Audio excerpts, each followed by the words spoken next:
progress. Good morning, everyone. We will go ahead and get started. A copy of the Open Meetings Act is located on the table outside, as also it is on our website.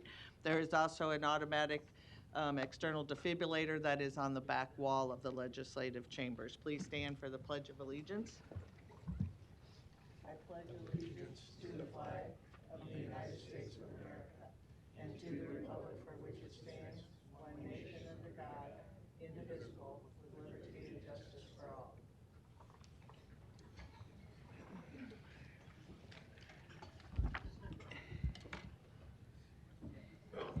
And before we get into the actual agenda, I'm going to ask Michael from UNO to come forward and introduce the program. We've had many, again, groups of individuals from many areas of our world come and visit us. But this is another group, group of 21, I think I counted. And again, the bios are most impressive of all of these young people. But if you want to introduce the program, and they're going to have to exit in about 15, 20 minutes. And so I want to get you all introduced before you have to leave. Great. Good morning. Good morning. Yes, Michael Butcher, 3618 Farnham Street, Suite 210, Omaha, Nebraska 68131. And yes, I'm here as the Grant Project Coordinator at the University of Nebraska Omaha in the International Programs Department. We have the honor and privilege of being a recipient of a grant from the State Department to implement the Young Southeast Asian Leaders Initiative, YSEALI, which brings the best and brightest young leaders from the region here to Omaha, Nebraska to learn about civic engagement in America, in the United States. And they are here for a 4-week intensive academic program.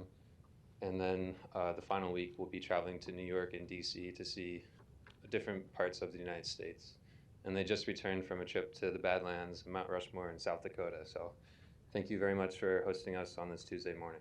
Well, thank you very much for being here, and we got to spend a little bit of time prior to our board meeting, and I always enjoy that. So welcome, and again, when you have to leave, just go ahead and leave, but welcome to Douglas County. With that, we will begin with our agenda for the Douglas County Board of Equalization. Roll call, please. Commissioner Boyle. Here. Commissioner Kavanaugh. Commissioner Friend. Here. Commissioner Garcia. Commissioner Morgan. Here. Commissioner Rogers. Madam Chair. Present. Item A, approval of the minutes of the Board of Equalization meeting held Tuesday, October 3rd, 2023. And item B, call for a meeting and set Tuesday, October 24th, 2023 as a date for hearing on certified assessment corrections reflecting the addition of omitted property to the tax rolls or increased value on property. Is there a motion to approve A and B? So moved. Second. Motion by Commissioner Rogers, second by Commissioner Morgan. Any questions or comments? Please vote.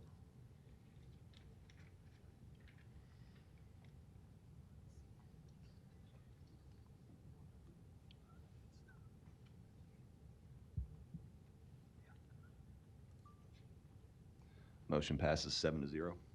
Next is citizen comments. Is there anyone in the chamber or on Zoom that would wish to speak to the Board of Equalization about an item not on the agenda?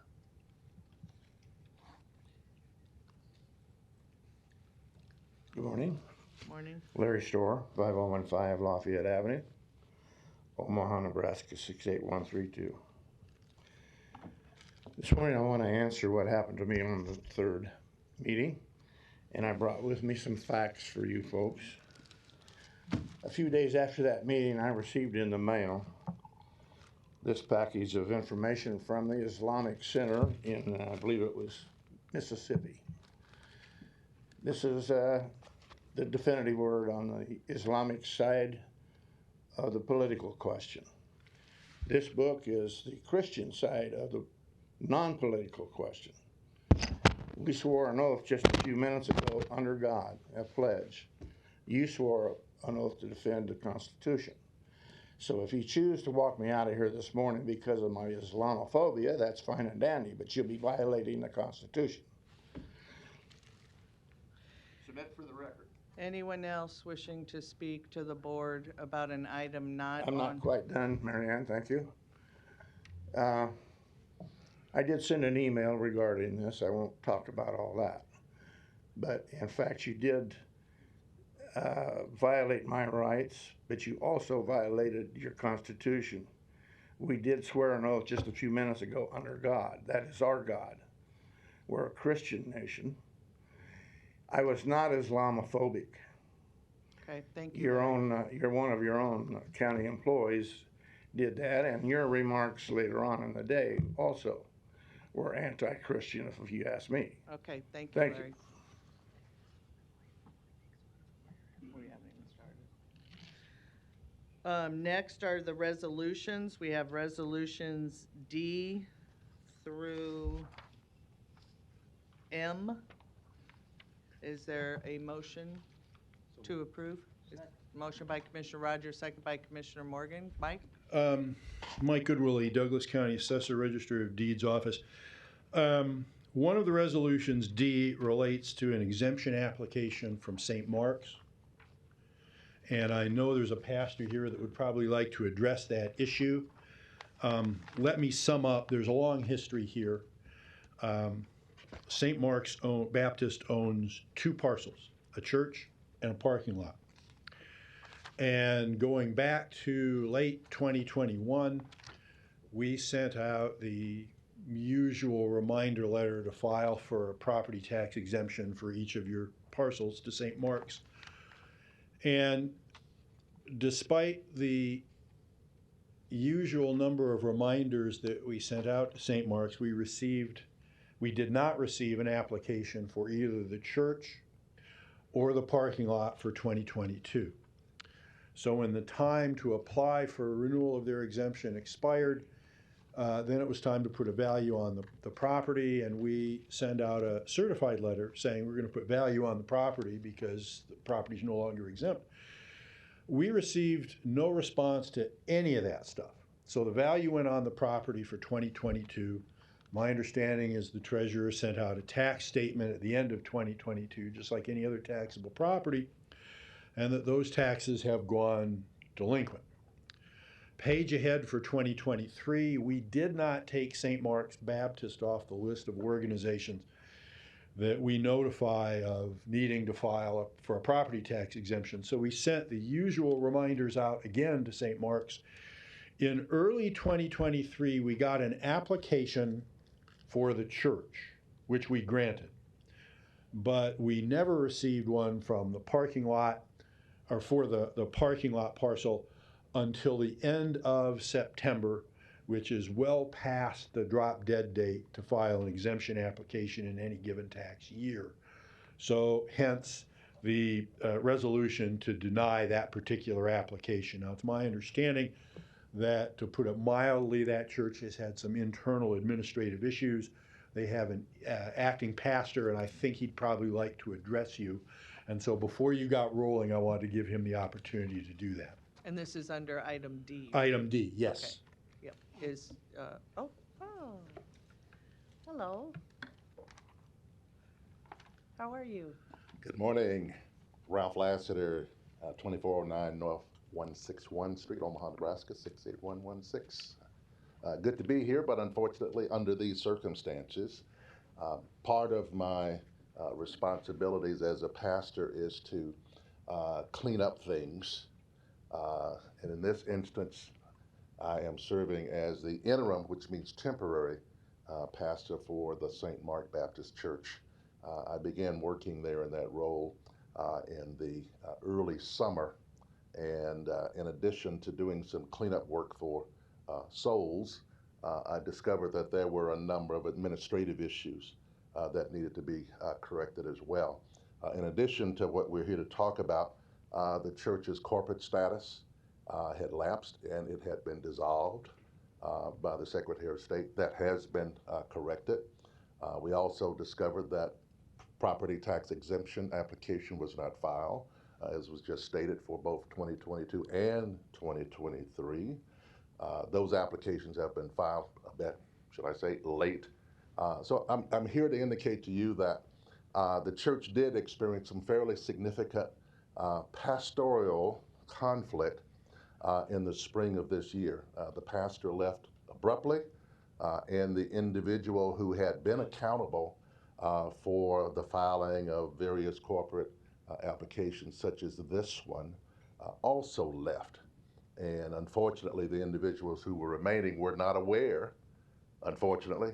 I don't know if ignorance is an excuse, but essentially the facts of the matter are other individuals were not aware. There was not a system in place to make sure that there was a calendar of events, or should I say of applications, that was necessary.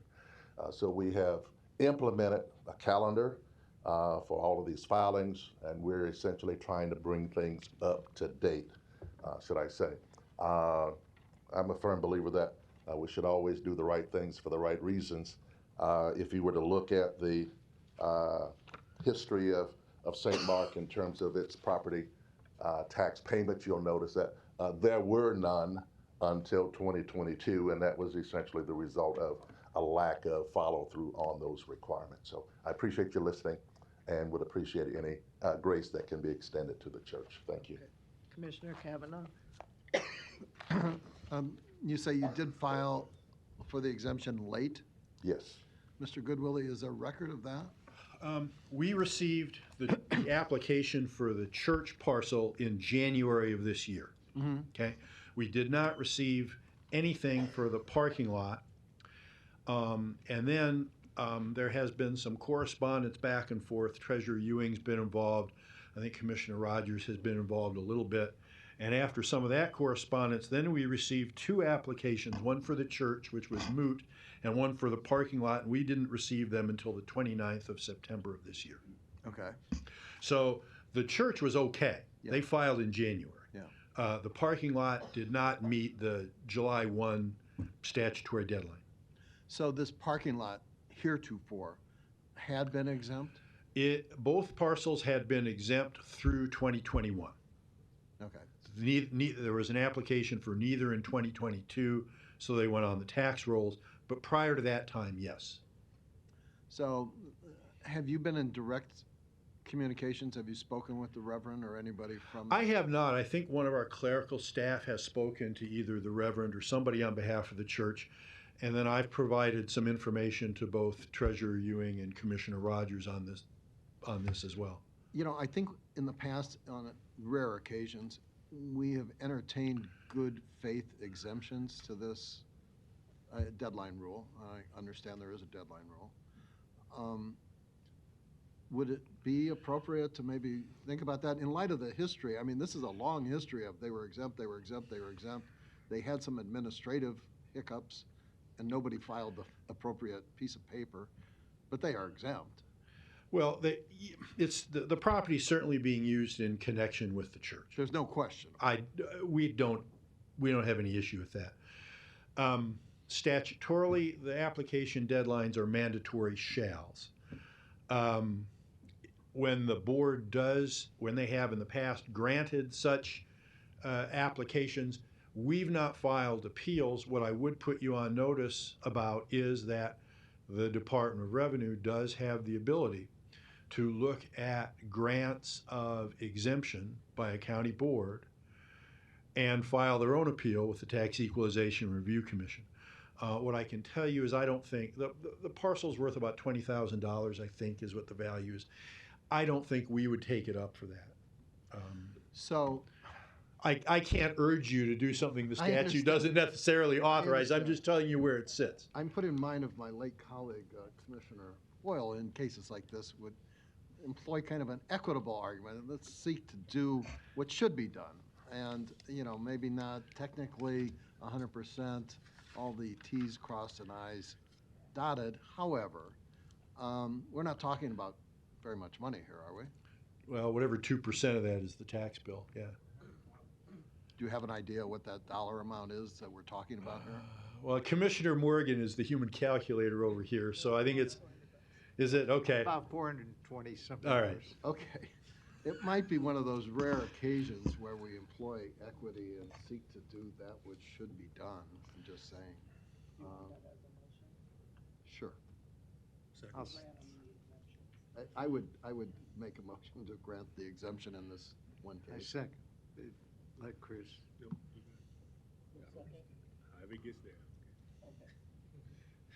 So there is a motion by Commissioner Kavanaugh and seconded by Commissioner Rogers. Are there any other questions or comments? One moment, please. Oh, we should have pulled this from the. That's okay. We're taking it separate.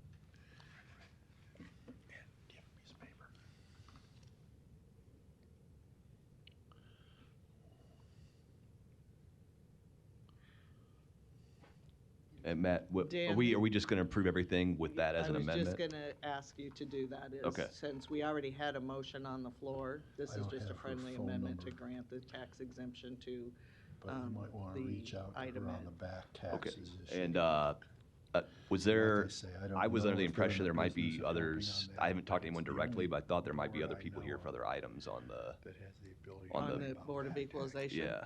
Is there anyone else in the chamber It's a free wishing phone to call. speak on an item on the Board of Equalization that anybody knows about? Okay, so, what item are you for Board of Equalization? Tax levy. For, okay. Let's do this. Let's go back and let's approve item D, and then we'll do, the rest of it and come back to item I. Okay, that sounds good. We will, I'll let you know when we're ready.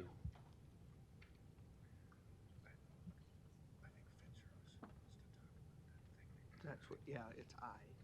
It's item. Oh. All right, commissioners, we're ready for to approve the exemption on item D. Okay. We'll see. And Commissioner Friend. Thank you. Motion passes 7-0. And now we will approve, let's pull item I because there's someone here. Anyone else, is there any other item on the Board of Equalization that someone's here to speak on? Okay, so let's have a motion to approve the rest of the resolutions, E through M minus I. Is there a motion? Motion by Commissioner Rogers, second by Commissioner Morgan. Please vote.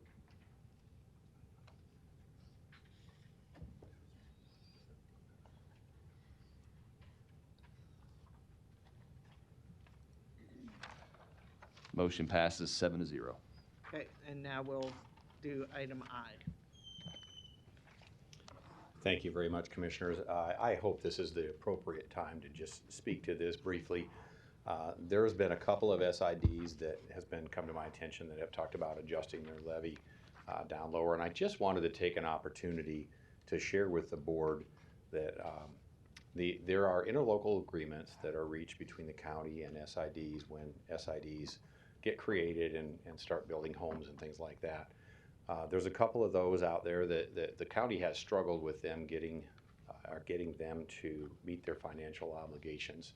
And we are really taxed with improvements in the northwest part of the county, as a couple of you know, because you take the phone calls. And I just wanted to stand before the board today and offer the engineer's office assistance when and if SIDs come before you and are asking about levy adjustments. My office would be more than happy to take a look at that, let you know whether the interlocal agreements have been met, whether the improvements have been made, some of those things along those lines, because at times that's not happening. We went through an audit this year since I came into office, and really the one thing, and you've seen this, that we were talked to about was our collections. In other words, getting the money that is owed to the taxpayers of Douglas County by different groups, organizations, SIDs, things like that. And so we're trying to improve that, and we take that very seriously and want to make that better. And so I wanted to just bring it to your attention with this levy in front of you, that we are here to help. If you have questions, we have that information. We can very quickly get back to you and let you know where we're at with some of those agreements. And I thank you for your time. Thank you, Todd. Thank you. Did you want to speak on this issue? Good morning. Ryan Haas with the City of Omaha Public Works Department. I just want to kind of reiterate what Mr. Pfister said. We at the city work very closely with Douglas County and with each of these SIDs, and with a couple that are on the agenda this morning with adjusting their levies. There are some outstanding improvements to one of the county roads, and we would just express our concern at the ability of these SIDs to perform their obligations as identified in their respective subdivision agreements, that for improvements that continued not to have taken place. So we're just concerned, and we want to express that. We hope that those SIDs continue to work towards constructing those improvements as identified in their subdivision agreements originally approved by the City Council of Omaha. Okay, thank you. I don't see any lights. I'm going to ask our county attorney. So we have in the packet here, there's a number of SIDs. Do we know which SIDs in question here, or are they requesting a difference in what's in our books to approve today? Do we know that?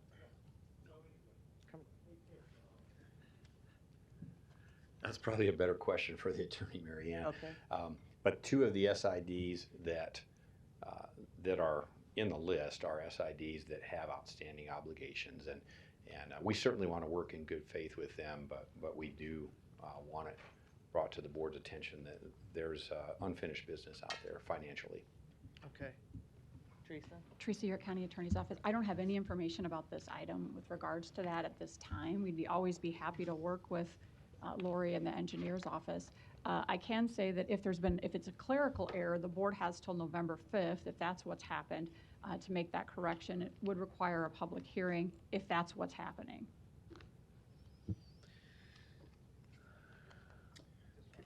Commissioner Rogers? Can somebody level set this? I mean, the request just says set in tax levy. Why are we talking about particular SIDs and things? Was it some request outside it? Because this is pretty much just saying why are we, what's the issue? Well, Commissioner, that's kind of why I started my comment when I got up here. I said, I hope this is the appropriate time. I wanted to take this opportunity as we were tasked with better job on doing our collections and making these agreements whole. There's a couple of SIDs that it was brought to my attention that are looking to lower their levy. And I understand it may not be changeable at this point. I wanted to take this opportunity to stand in front of you, the board, and tell you that we watch that very closely. And if you get requests in the future, SIDs come before you and ask for changes to be made, this office is available and we have that information. And I just wanted it on public record. Okay, so I just want to so basically, if somebody's requesting lower their levy, they missed the deadline, because the deadline was past the lower levies, wasn't it? That is my understanding. Okay. That's we can't change it today. Okay, but what you're saying in the future is if somebody asks for that, you're a source to see if they're up to speed on their debts owed to the county before they ask that. Okay. Yes, that's the engineer's office. We have those agreements, as does the city of Omaha. And we would love to work with you on that in the future if you ever have any of those questions. I thought this would be an appropriate time with this being in front of you to offer that. Thank you. Got it. Thank you. Commissioner Friend? Thank you, Madam Chair. I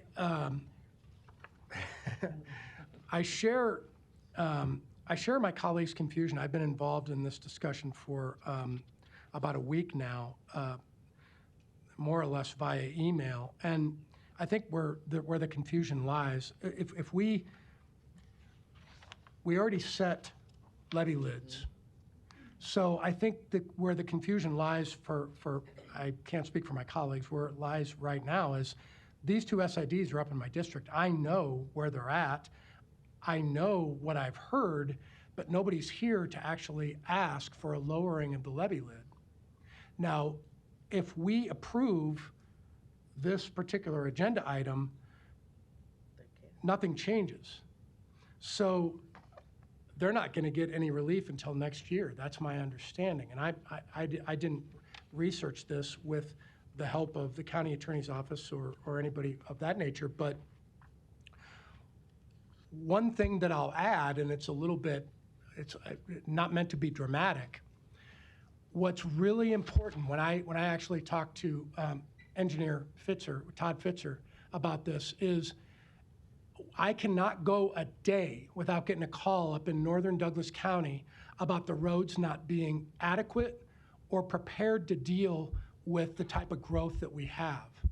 So if we're lowering levee lids in an area that we have a responsibility to actually get these roads done, I have a huge concern about that. So I'm just saying, when I read through this, it doesn't look like that's what's happening here. But, and nobody's here to actually ask to lower the levee lid.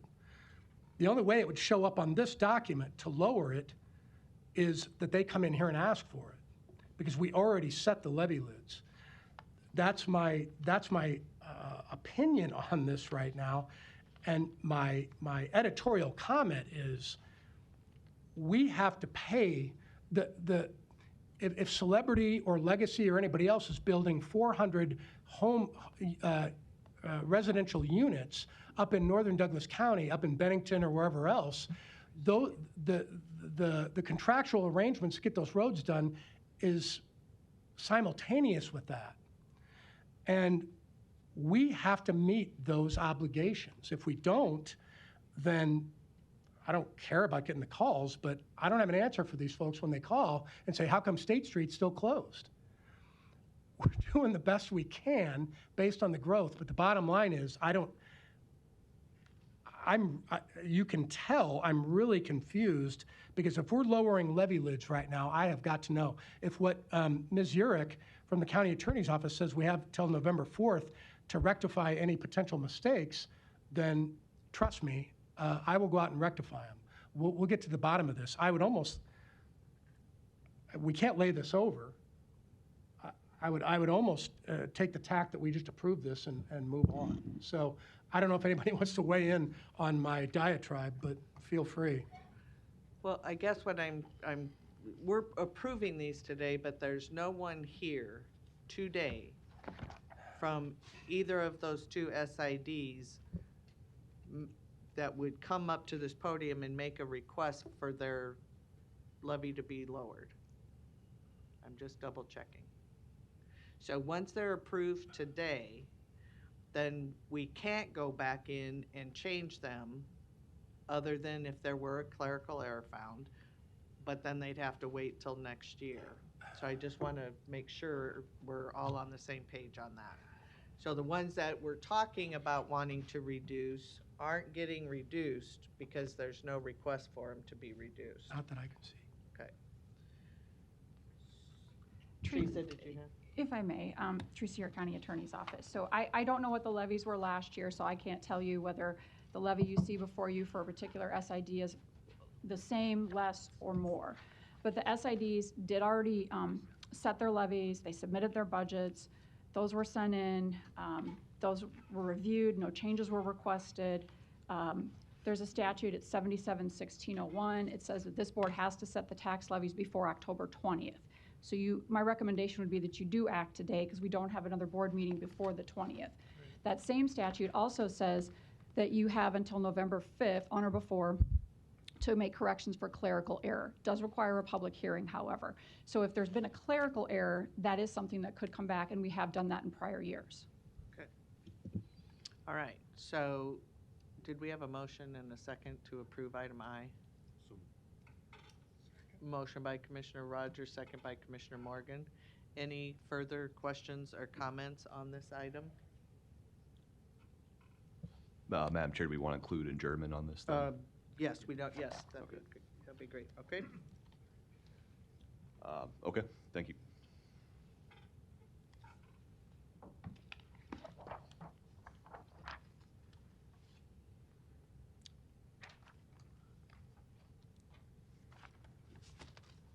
Motion passes 7-0. Thank you. We will now move to the Douglas County Board of Corrections. Roll call, please. Commissioner Boyle. Here. Commissioner Kavanaugh. Commissioner Friend. Here. Commissioner Garcia, Commissioner Morgan, Commissioner Rogers, Madam Chair. Present. Item 1, approval of the minutes of the Board of Corrections meeting held Tuesday, September 19, 2023. Is there a motion to approve? Motion by Commissioner Rogers, second by Commissioner Morgan. Any questions or comments? Please vote.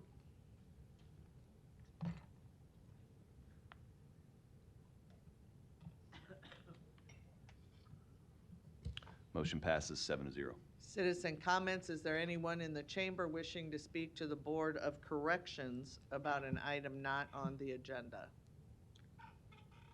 Seeing none, we will move to the report from our Department of Corrections Director, Mr. Mike Myers. Morning.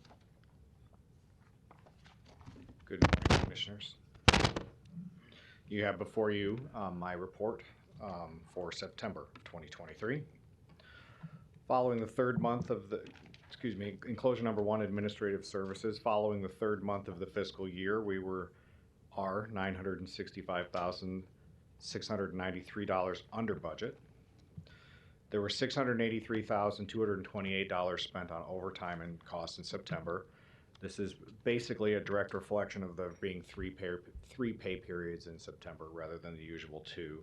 And we also have increased staffing in one of our highest due to one of our highest security units being closed for safety renovations.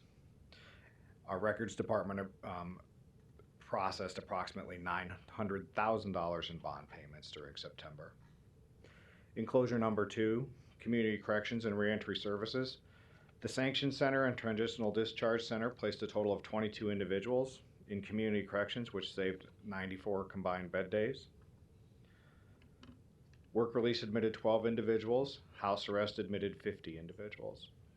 The Reentry Assistance Program, or RAP, admitted 27 individuals, and 3 individuals achieved a GED. Our staff in community corrections also implemented, or at least expanded, GED tutoring among peers who have already had a high school diploma or achieved their GED previously. Reentry services and therapeutic communities. There were 48 individuals admitted to therapeutic community housing units. 2 new classes were started, one in the women's reentry community and one in our faith-based community. And 2 individuals in the jail achieved a GED. Pretrial services.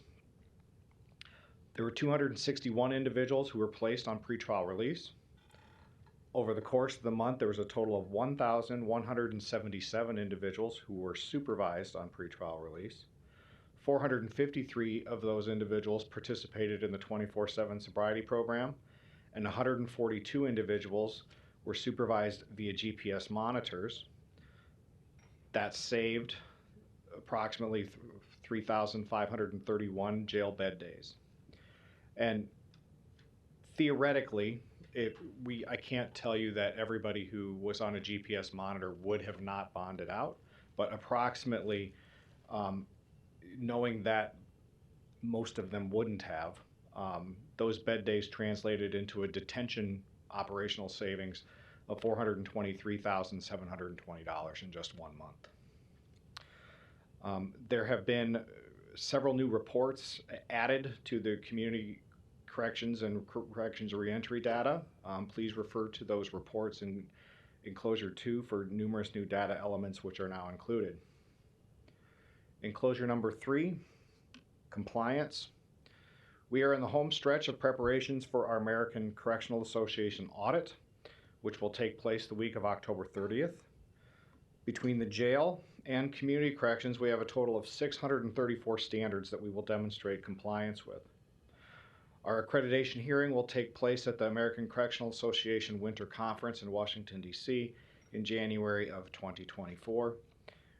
Over 98% of all standards have been currently documented and are ready for audit. So we're nearly ready to go. Enclosure number 4, personnel. 4 officers below the rank of sergeant left employment in September, which I am happy to report included 0 resignations. 3 did not successfully complete training, and 1 did not successfully complete the probationary period of employment. 15 officers graduated from the training academy on September 1st. 28 officers began training academy on September 25th. And barring any unforeseen circumstances, this will be our final academy of 2023. As of September 30th, we were 103% staffed among correctional officer ranks. This includes the officers who are in our academy. Congratulations to Stacy Johnson and Song Quinetta Neal, who were promoted to the rank of sergeant. And congratulations to Brian Mulvaney, Felicia Murray, and Maggie Preston, who all celebrated 20 years of service to Douglas County. And congratulations to Eugene Schaefer, who celebrated 25 years of service to Douglas County. Turning to enclosure number 5, population. There were 1,228 admissions. That is a decrease from the previous month. There were 1,254 releases. Our high count was 1,194 and our low count was 1,094.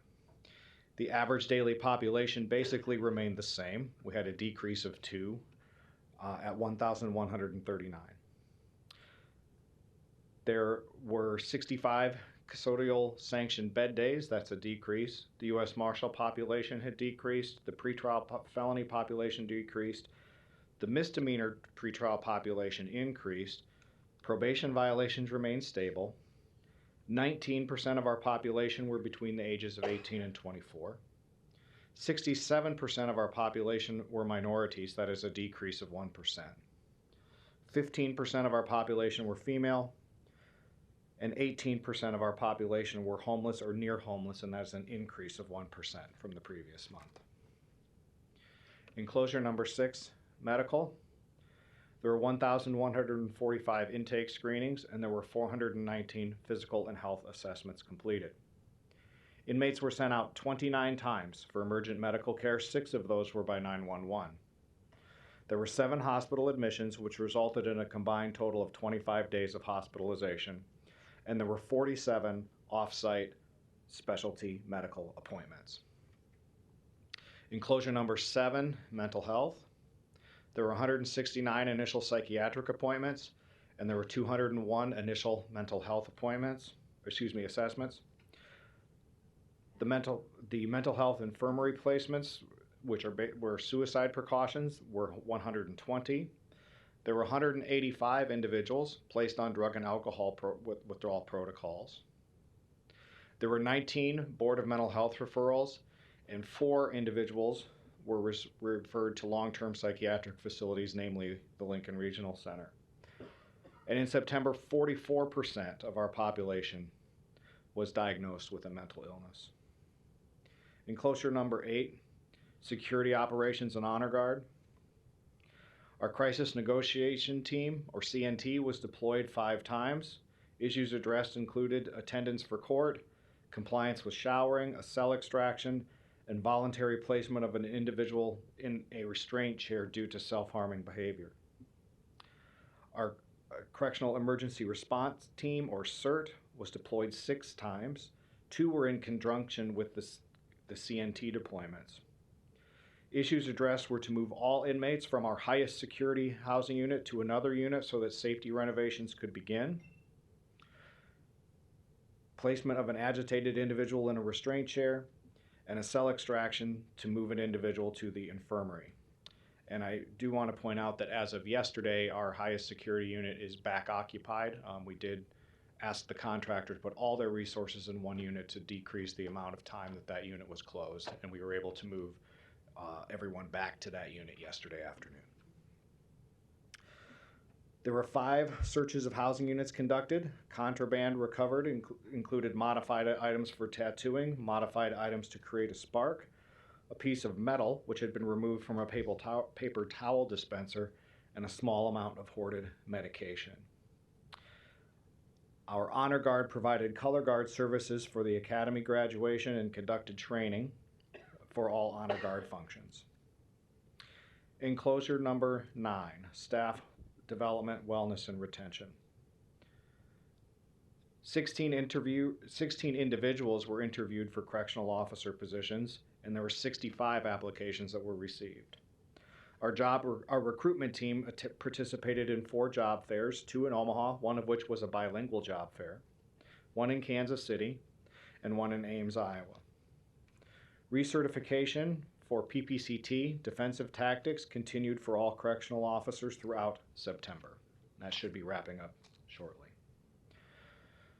Mental health first aid, the corrections version, has been offered in our academy for 2 years. Now that we have achieved sufficient staffing and have completed other mandatory trainings, we will train all veteran staff who have not received this training by the end of 2023. So we should be basically 100% trained, all staff on mental health first aid for corrections by the end of this year. 3 sergeants were selected and attended the Heartland Crisis Intervention Training, or CIT. All staff will begin to carry Narcan while on duty within the coming weeks. And commissioners, that's a pretty important, becoming a more and more important aspect in correctional facilities with the increased strength of opioids such as fentanyl, ones that are very hard to detect at times and to prevent infiltration into the facility. We have received hundreds of doses of Narcan, and we are currently getting pouches to be put on the duty belts for our officers to carry them, not only primarily most likely for the protection of anybody who's overdosed, but also potentially for officers who are exposed to those chemicals inadvertently when they're interacting with inmates. 13 staff members utilized the Wellness and Retention Office for the first time. 24 staff members were referred to the peer support team, and 45 follow-ups visits were completed. 5 staff members were referred to external mental health resources. Utilization of the peer support app continues to increase. Nutrition and financial planning are being added to our current academy and will be offered as a part of annual wellness training for all staff beginning in 2024. The goal is to have a full day of wellness-related training included in annual in-service training beginning next year. And other noteworthy items, our safety-wide facility project continues. When concluded, all housing units with a top tier will have safety netting installed and top bunks are being replaced. As I alluded to, we actually have passed now this critical juncture with our highest security housing unit renovations have now been completed. And finally, several DCDC staff attended the American Jail Association's Correctional Staff Mental Health Summit and provided multiple workshops, presented multiple workshops at that event. And I am ready for any questions. Any questions? Commissioner Kavanaugh? Thank you. Thanks for this. None of this should surprise you. The average daily population is, I believe, 1,139, down 2 from the preceding month, which is a good thing. And staffing, I don't know if I've seen this before, particularly for corrections officers, is at 103%. That's correct. And I do want to give the caveat that that includes those who are in the academy currently. But yes, at the end of the month, that's where we were at. Well, considering coming from where we were when you took over this job, that's a huge improvement. And so kudos to you and your administration for turning that around, because I think, if I'm seeing this right, that probably has a direct correlation on page 8 to the decrease in overtime. If you got enough people to work the shifts, you're not going to have mandatory overtime, as we did, going back. You can see even on this chart. But, the last couple, 3 months, overtime's been way down, and that not only saves us money, but it saves us burnout on the staff as well. Absolutely. So I want to say congratulations to you and your administration for both of those things. The demographics remains, for me anyhow, problematic, because if I look at page 40 correctly, we maintain an overwhelming minority, majority of people locked up in Douglas County. I think, this could probably benefit this particular graph to keep us from bringing all of these back to these meetings with us. From a look back, kind of like some of these other charts do, so that we can see. I'll have her change it to a line graph. That's fine. I mean, it speaks the same story month after month after month, which is in a county that is overwhelmingly Caucasian, I want to say 75%, maybe, something like that. The number of white people locked up is 32%. In a county where the African-American population is 10, 12, 13%, the percentage of African-Americans locked up is 44, almost 45%. And equally overrepresented are Hispanics, so that we get a overwhelming majority of people of color in a county that's overwhelmingly white. That's a problem, and we talk about this all the time. It's not anything under your control. We appreciate that. You take who comes, but it's a problem that we face with the adult population. It's a problem that we face with the youth population. Overwhelming majorities in both the Douglas County Correction System and the Youth Center system. But, that aside, these other indications are that we're getting a couple of things right. And I want to talk to you a little bit, or hear your opinions a little bit on the connection, if any, between the modest reduction in population and the growth of our diversion programs and our substance abuse programs and those things. What's your opinion? I believe, on a month-to-month basis, it would be a stretch for me to say, hey, this went down because of this.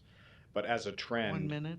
As a trend, you can see where our population, since we've enhanced our pretrial release program, that has had an impact on our overall population. And in regards to race, I've expressed to this board before, I had hoped that the pretrial release program would have an impact on that disparity that we talk about. The only encouraging thing I can say is on page 19, you do see that most of the individuals who are out on pretrial release are not Caucasian. About 60%. I'm sorry, I didn't hear that. Are not what? Are about 60% of the people on pretrial release, maybe not quite that number, it's kind of hard for me to read, I'm sorry, but about 56%, I believe, are minorities who are out on pretrial release. That, unfortunately, that has not translated into a significant drop. Time. Thank you. Any other questions or comments for Director? All right, seeing none. Oh, Luis?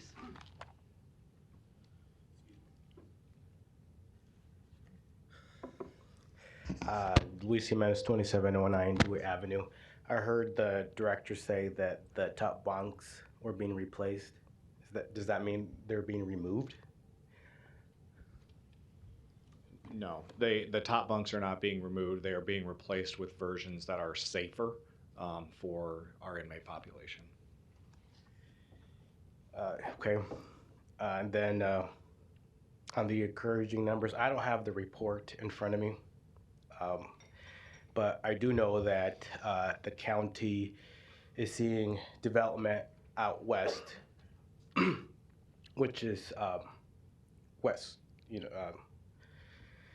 like 200th Street, Ida Street, in those areas. There's expansion development, and that's I assume that's a lot of white people, Caucasians, and so as I understand that normally there's more crime happening when things are being developed. For example, heavy equipment is being vandalized or stolen. Trailers are being broken into. Theft and probably some violence that happen in that area, are we seeing white people committing those crimes, or is it minorities still who are committing those crimes in those areas? Thank you. Thank you. Any other questions or comments? All right, seeing none, thank you, Mike. And if there will be a tour of the facility if anyone has time to go today after we are all finished with our agendas and meetings. With that, is there a motion to adjourn out of Board of Corrections? Motion by Commissioner Morgan, second by Commissioner Rogers. Please vote.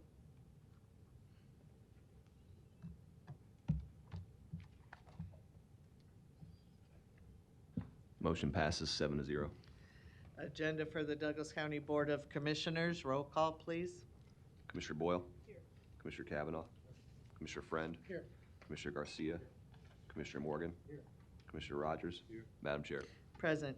Item A, approval of the minutes of the Board of Commissioners meeting held Tuesday, October 3rd, 2023. And item B, approval of claims submitted for payment process through Tuesday, October 17th, 2023. Is there a motion to approve A and B? So moved. Second. Motion by Commissioner Rogers, or Commissioner Morgan, seconded by Commissioner Rogers. Any questions or comments? Please vote.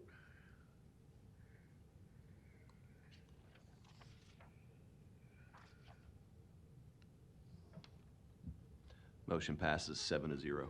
Next is our consent agenda, items A through K. Is there a motion to approve? Motion by Commissioner Rogers, second by Commissioner Morgan. Any questions or comments on the consent? Please vote. Oh, do you have, hang on a minute. Okay, wait. You got, that's, okay, go ahead. So on item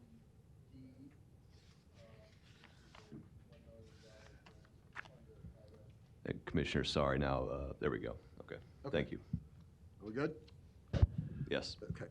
On item D, on the consent agenda, which is a $1 million request for grant funding to provide legal and other services as required under the FY 2023 BURN Discretionary Community Project Funding Grant.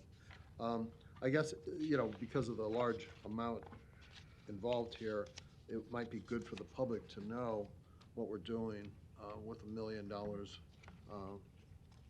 over at Creighton University, I think School of Law. And I don't know if there's anyone here to speak to that. I do see Joy Suter on the screen there. Hi, Joy. Maybe you could give us a quick overview of what we're doing here. Sure, and I also know, thank you, that Kim Havakati have been working directly with Kim about this. Almost 2 years ago now, we were approached with the opportunity to apply for some of the federal earmark money to work on some community lawyering issues, specifically regarding prevention. And so in working with the county, we submitted a grant application, a proposal. It became part of the federal government budget as of October of last year.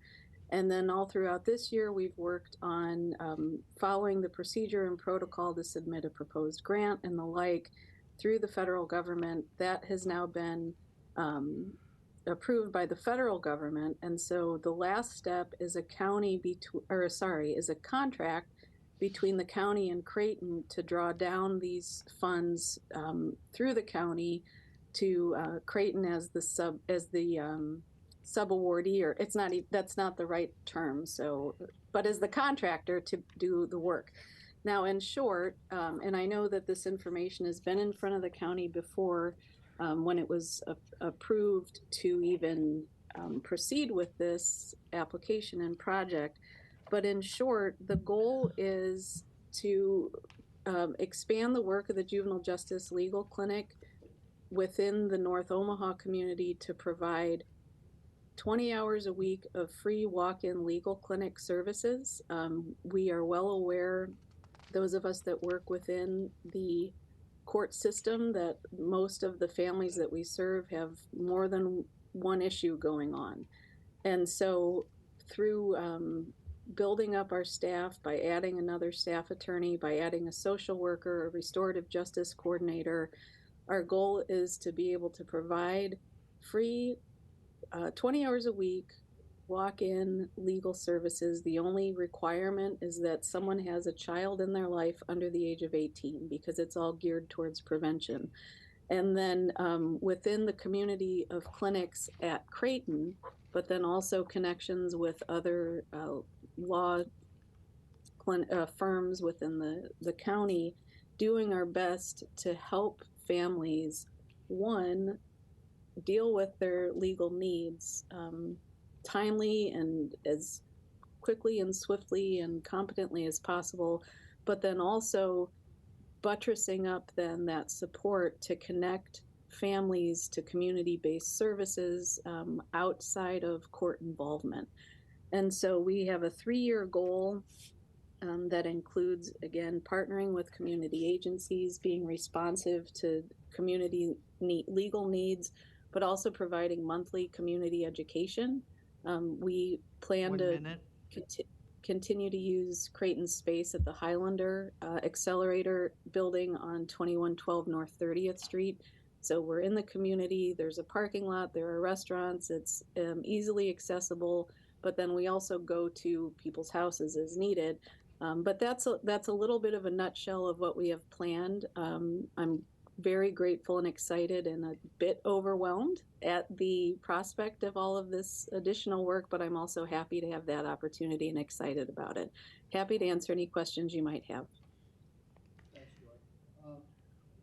You have in the exhibits here kind of a year 1, 2, and 3 outline of what you're going to be doing, including in year 1 hiring a social worker, an attorney, and a restorative justice coordinator.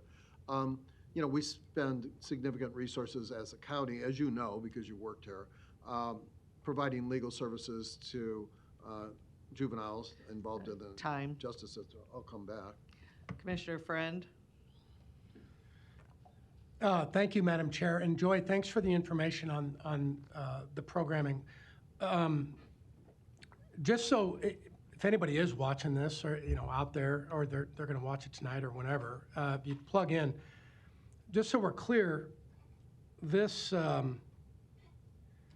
this particular item says we're approving a contract with Creighton University to provide legal and other services as required under the fiscal year 2023 Byrne Discretionary Community Project Funding Grant. This is grant money. What I think, I don't want to insult anybody's intelligence, but this doesn't come out of our general fund. So legally, we're required to be a pass-through. That's what's actually happening here. But similar to other conversations we've had in the past, it's important that we know, even as a pass-through, how these programs are functioning. So we get metrics later on that indicate to us, hey, what you guys did, what you had your fingers on, even though it didn't come from property tax revenue or anything else, there's some value. We've been screaming for this type of value over the years, and I just wanted to let folks know that this is the type of stuff that I wouldn't say gives us hope, but it gives us a blueprint to actually look back and say, okay, numbers are detention numbers are here, diversion numbers are here. Here's what this program actually did and compared to an internal home program or some of the other things that we're doing. So, Joy, I just wanted to thank you, and I wanted to make it clear, not that anybody has clouded it, this is not general fund money. We would be happy to spend general fund money if we had metrics and an understanding and an idea of what type of value we're going to get. The other thing is if we had the general fund money. So anyway, Madam Chair, that's all I really had. I just wanted a little bit of a clarification on that. Okay, thank you. Commissioner Kavanaugh. Thank you. And Joy, my colleague goes to exactly what I was going to inquire of you next. This is a $1 million grant. Is this $1 million over 3 years, or is this $1 million for the first year? It's $1 million for 3 years. I know at one point, Commissioner, that the entire budget was before this county. I'm not entirely sure, before this board. I'm not sure if the full budget is in front of you today in today's documents. No, but that's fine. We're just trying to clarify, Sure. in the limited time that we have, following up on what Commissioner Friend was inquiring about, metrics of success. It's difficult to do this in a, when you're providing legal services, human services, but one metric of success, and we've come again and again to program vendors such as yourself and said, okay, how do we measure whether this is having a positive value? One metric of success in this general sphere is, I think yesterday we had 71 children locked up in Douglas County. And that number hasn't really moved a lot in the last couple of years. And it's problematic because, for a lot of different reasons, not least of which is the newly constructed and unused kids jail can't take 71 kids. And so we have a capacity problem there. But that metric of children actually incarcerated would be one rough metric of all of these things that we're doing in terms of providing services for children, legal services, social services, medical services. Does it have at least the minimum level of success that we're not locking up as many children? I mean, we don't want to lock up any children, but does it have that? And I'm just asking because going forward in year 2 and year 3, it's possible that we would have this conversation and say, okay, we're happy to assist in trying to get legal services to children in need. Has it had a positive effect that you can point out, even if it's not that metric of kids behind bars, but something else? Can you speak to that briefly? I'll do my best. You're right. It is very hard to measure success quantitatively. Qualitatively, I can, lots of stories, right? But the stories aren't what fuel the funding for this type of work. My opinion, very broadly, is that every juvenile court case is a family case. And at some point, there was a breakdown within that family structure, within the community. The adults in the lives of that child maybe weren't doing their best, or their best sometimes is not adequate. To that end, through the community education piece, ideally talking to parents about their obligations and what are some options to access community-based services, to work towards the creation of more community-based services so that we don't have parents, for example, who are being instructed to call the police to get help for their family. So let me just ask a follow-up right there. That's a good one, and I understand that you'll be providing some of that, based on the outline of the program that you're going to initiate here. So would it be possible to come back to us just in general terms and say, we provided X number of services of this type to Y number of families, and down the way to say, here's what we did. Now, it's difficult on the other end to say, and that resulted in a lower average daily population. It's hard to make that nexus, but if we could have some metrics on the front end so that we could at least say, okay, $1 million paid for this. And is that possible? Is that something that you could give us maybe annually for the next 3 years? There are reporting requirements within that contract that are in line with federal reporting requirements that the county will have. And so I'm happy to come whenever you want, Commissioner, to speak to what we're doing. And if you want to tell me exactly what you're looking for, I'll be happy to do my best to provide that. Thank you. And we appreciate all you do. Thanks very much. Thank you, Joy. Any other questions or comments on consent agenda? There is a motion and a second.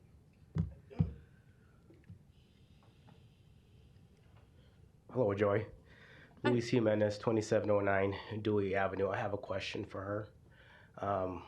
I think that as you do your work, you're going to understand the unknowns and know what they are. Are you going to report on those things and say that next year or moving forward, we can do this differently? It might not be outlined today. And does that include actually talking to juvenile justice the juvenile judges and understanding what they look for as terms in respect to a successful program that they see a child going to? Sure, thanks for the question. First of all, I'll let you know that within year one, our goal is to create a community advisory board that includes children and parents, community service providers, legal community members, and other stakeholders. Through my role in the juvenile justice clinic, I meet with the judges regularly. I practice law, so I'm in the courtrooms, so I see what the judges want, and we have close relationships with probation and other providers around town. And what you'll see, I don't know if you're able to see the packet, sir, but I want you to know that it says throughout those goals, being responsive to the community's needs. I can't be a community member, a good community member does not tell the community what they need, but answers to the needs of the community. So the outline of this program is based on my 15 years of practice within Douglas County, both as a public defender and private practice, working for Creighton now in this capacity, working on state and local reform movements and the like. And so I encourage you, if you're interested, please reach out to me. I'd be happy to include you. And again, always being responsive to the needs of the community.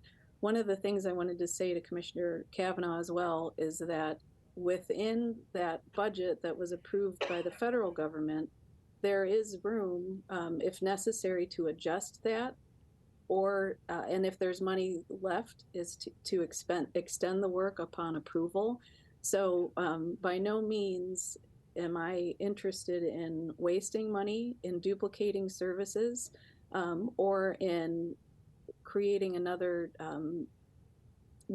my goal is to be successful, I'll put it that way. And how I measure success is by being responsive to community needs and building that stronger community and in increasing awareness, respect, and participation of the legal system as necessary, but as much as possible, helping to deal with conflicts and build community outside of the legal system. Thank you. Anyone else wishing to speak on the consent agenda? There is a motion and a second. Please vote.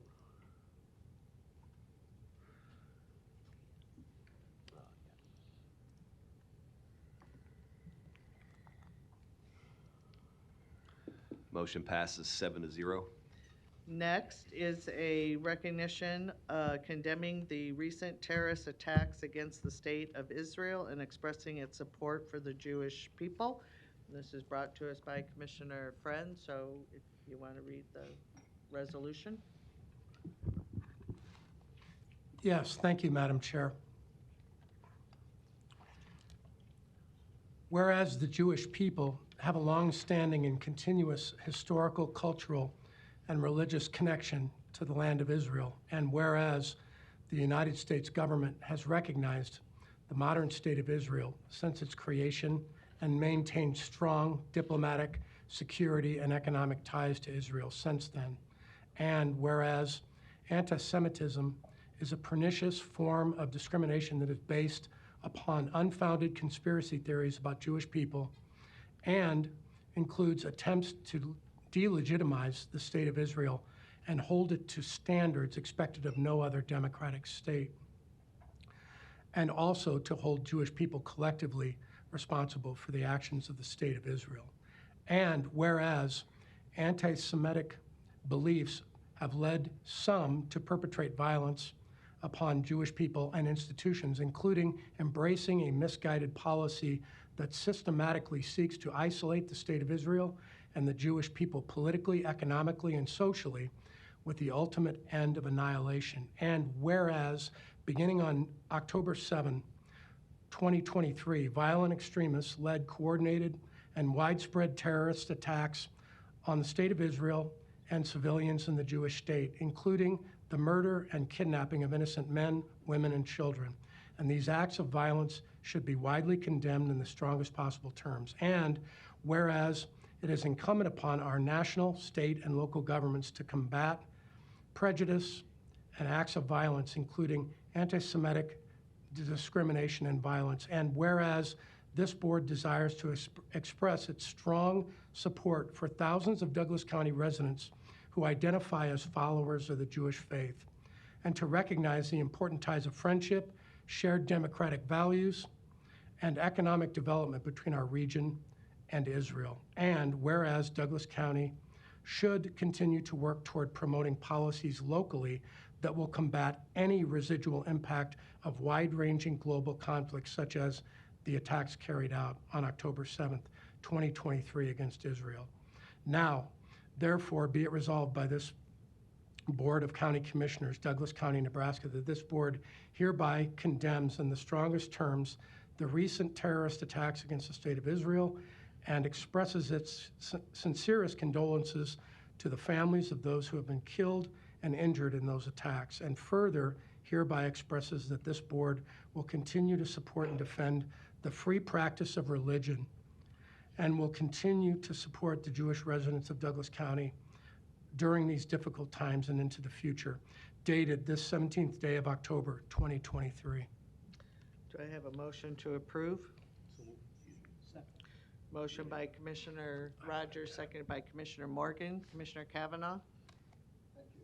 I join in the sentiment expressed here regarding our support for the government of the United States position on this sad situation. The Hamas attack on Israel deserves to be condemned in the strongest fashion, and the United States government has taken a united bipartisan stand against that. We support that.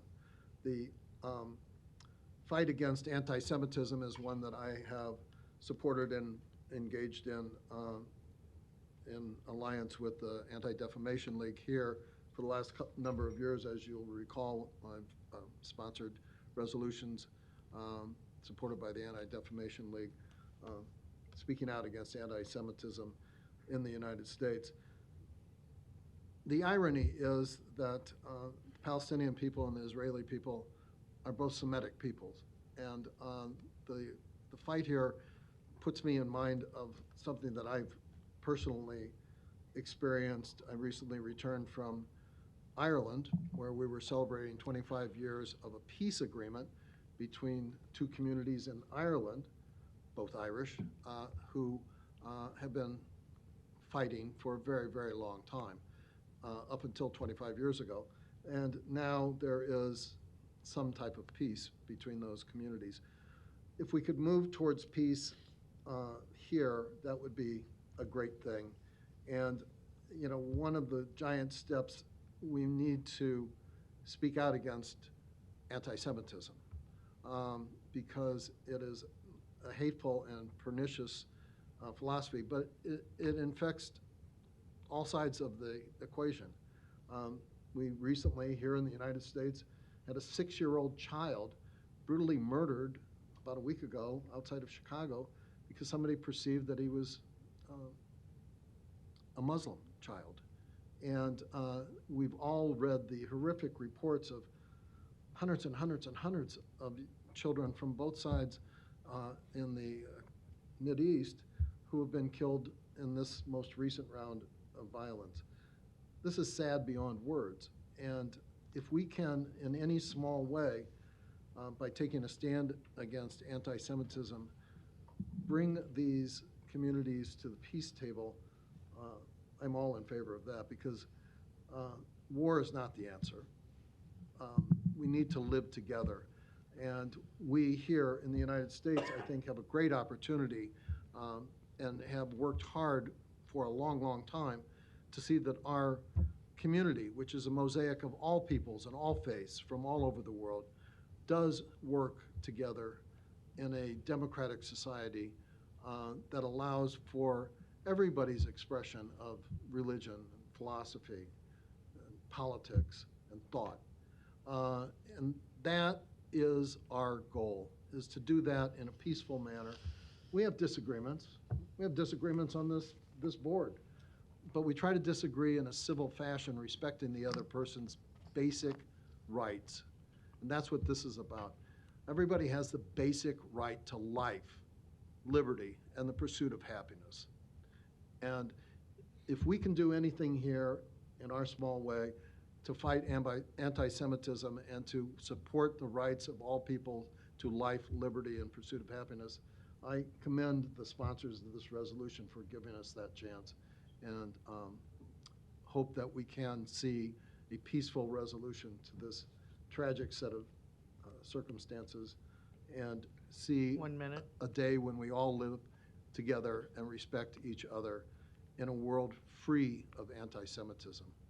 So thank you, Commissioner Friend, for bringing this to us, and I'm happy to support this. Commissioner Friend? Thank you, Madam Chair, and Commissioner Kavanaugh. Thank you for the input and the kind words. I want to thank all the commissioners because, and I want to thank certain citizens in Omaha that I actually communicated with them on this particular item. One of them happens to be Sarah Cohen, who I'm a pretty good writer. At least I'll brag about it. I always have been, but she wrote about half of this because she's better at this particular subject matter and this ideal and the ideas associated with it than I am. I know Sarah's here, and I wanted to say there's a few key items that I wanted to point out, and I'd be happy to hear, her high-level thoughts if she'd like to. I talked to Commissioner Morgan about this last week, and so we had this idea to approach this subject matter. Now, a lot of folks might find it odd or outside of this board's jurisdiction. As a matter of fact, I thought about that. We're a pretty utilitarian board. We deal with roads, we deal with corrections, we deal with sheriff's office, we deal with all kinds of things, corrections things. But consider a few key items, and I'll leave it with this. The entire world is talking about this. They're doing it on college campuses, they're doing it at work, they're doing it at home at the kitchen table. I got calls from two of my daughters. They're trying to figure out why stuff like this happens, why it originates, and why it continues. Well, of course, some of this stuff's been happening for 2,000, 3,000 years, so we don't always have easy answers to it. But what I would say is, since the whole world is discussing it, this particular conflict, along with other conflicts, Russia and Ukraine, and other instabilities in this world, are on a lot of people's minds. We are 7 commissioners that represent, there's about 600,000 people in Douglas County. Because everyone's talking about this, college campuses, and everybody's making their opinions known, social media is blowing up, we 7 commissioners represent about 85,000 people in our districts. And some of those citizens might say, well, I wonder what these guys think of it. Everybody else is commenting. I would imagine that people are interested somewhat in our viewpoints in relation to this issue. The third thing is, it is true that we do not have practical authority to affect a tremendous amount of change in this landscape. Again, we're a utilitarian board, and there's boundaries of authority.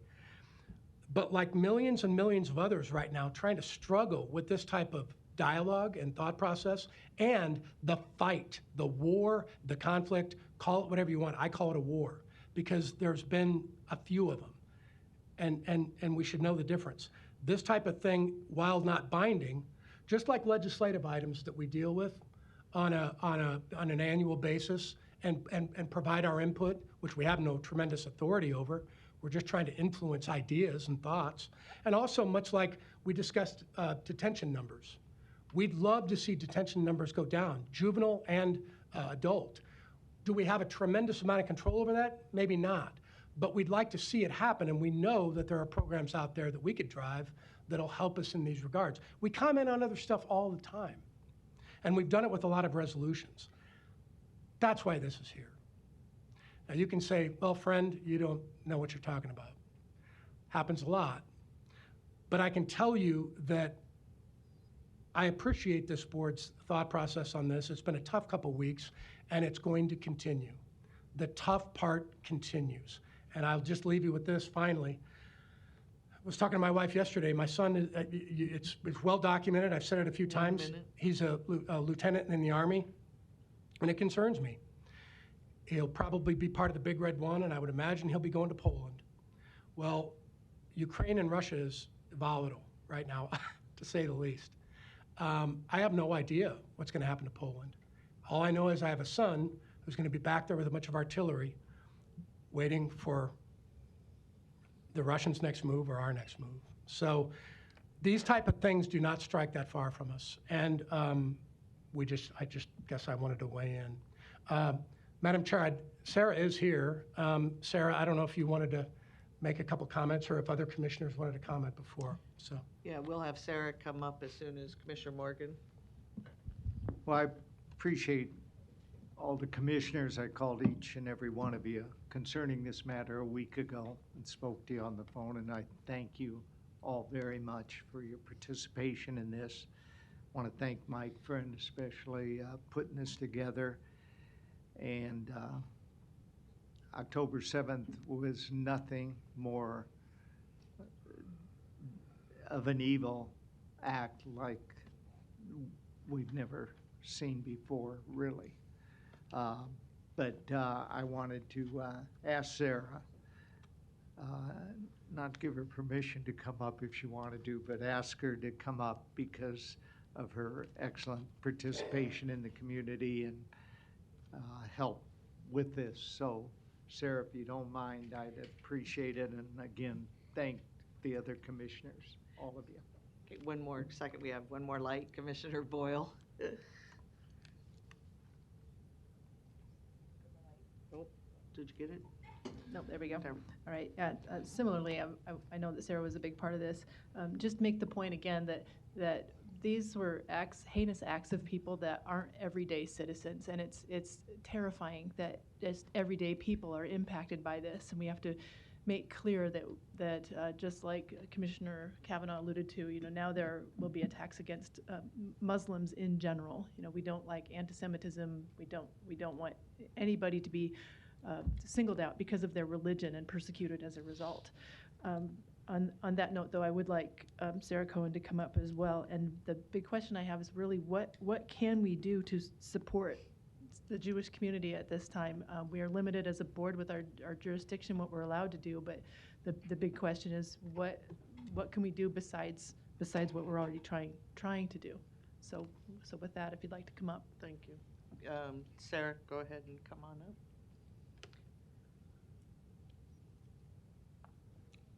Can you restart the clock, please? Yeah. Good morning. Good morning. Sarah Cohen, 15422 Seward Street. Thank you, commissioners, for this resolution, and thank you for the opportunity to speak with you today. I want to say, too, that I'm speaking only for myself as an individual. Like a lot of people, I watched the news come in about the terrorist attacks on October 7th and the continuing rocket attacks going on with just horror. And as a mother, I have 4 young children. As a mother, I mean, just the images and the stories of children who have been murdered and kidnapped, I mean, that's just particularly haunting. But I am grateful to live in Omaha. Where we have a community where people of all backgrounds have the freedom to practice their religion freely and have really shown how we can come together and support one another in both good times and in challenging times. There are a lot of people in our local Omaha community who have ties to Israel, whether it's some of my coworkers who are Israelis who are visiting here for a short time, working with kids, or people who like me, are Americans, proud Americans, and who have friends, have family in Israel who are in harm's way. And I wanted to take just a moment to share a story of one of those friends. So last spring, one of my coworkers invited his friend Uriel to come over here from Israel. Uriel is an Israeli. He lives in one of the communities that's on the border with Gaza. And he came over and did a great capoeira program with kids in our Omaha community. It's a Brazilian martial art. It involves music. He was great. And after the program, he went back to Israel. He and his wife, Amy, actually just welcomed a little baby boy, Kai, at the end of September. And on October 7th, they were woken up by Hamas terrorists who came over and tried to get in the house. And they all went into the safe room in the house. And when the terrorists couldn't get into the safe room where the family was hiding, they burned the house down around them. And they weren't able to get into the room. But the family, including the 10-day-old baby, was in a room that was filled with smoke for hours waiting to be rescued. And whenever it was quieter, they would crack a window open, they'd hold the baby up to the window to get fresh air to breathe. They eventually were rescued. They were treated for smoke inhalation in the hospital, and after a number of days were released. And it's a hard story, but in many respects they were lucky in that they survived and can work on rebuilding. So as humans, I think it's important to speak up, right? Whenever innocent people are targeted for violence, we have an obligation to stand up. And as elected officials, it is, I know, just so deeply meaningful to your constituents to know that you are listening to their concerns, that you understand them, and you stand in support. And so for that, I wanted to say thank you. Thank you, Sarah. No other lights from commissioners. Is there anyone else wishing to speak on the resolution?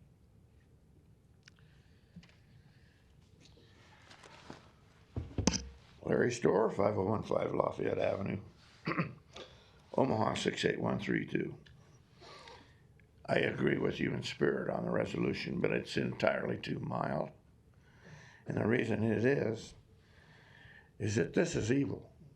This act by Hamas is evil. Hamas treats their people in an evil way. They are Islamic. The Hamas people that live in Gaza are not necessarily Islamic, but they're subjugated to it. That is evil.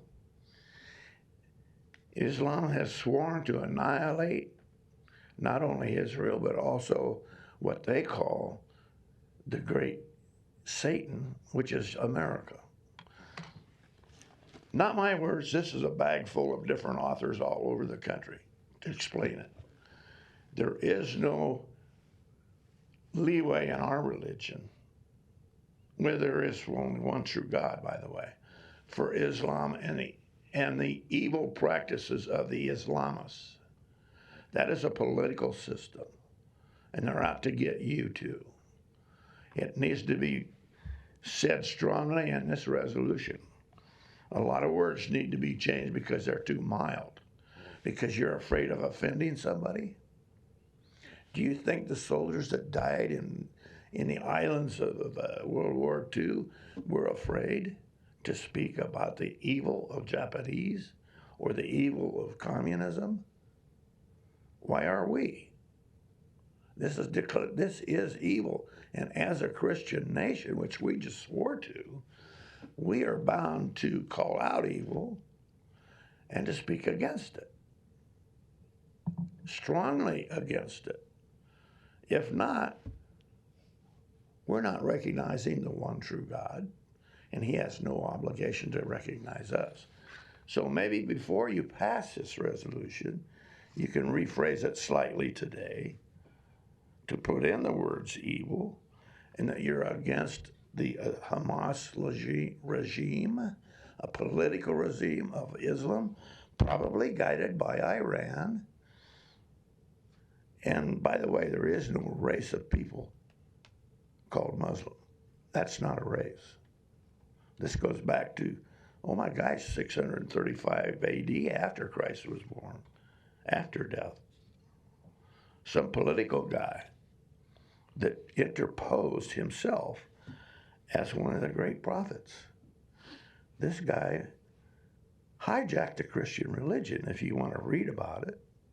He likes to put himself in there in certain places, speaking from the mountain, receiving revelations. It's Antichrist, and it's evil. Thank you. Commissioner Garcia? Thank you, Madam Chair. I just wanted to express my support as well. I think Sarah and others in the community know my ties to both the local Jewish community and to Israel. The board may recall last July I had to miss a meeting because I went to Israel for about 10 days and experienced the people, the culture, from the historical kind of sites to just eating Shabbat dinner on Friday evening with a local rabbi and his family, and experiencing the beauty of that moment in Israel with a local family, and meeting many individuals there during my time, and the peace and the atmosphere that was there was beautiful while I was there. And of course that has been rocked and shocked in a very negative way due to these attacks that happened. We know full well that they were heinous, they were beyond the lack of value for another human life. When these acts are conducted against children, against families, against people who have nothing to do with higher level systems of military actions, and whatever the case may be, you cannot dehumanize somebody to the extent that you just take their life like that. And so we know that there are countless stories of what occurred on October 7th, that we all mourn with our Jewish community locally. We all mourn with Israelites who experienced this heinous acts, and now also mourn with families that are caught in the middle of this wartime that has now occurred.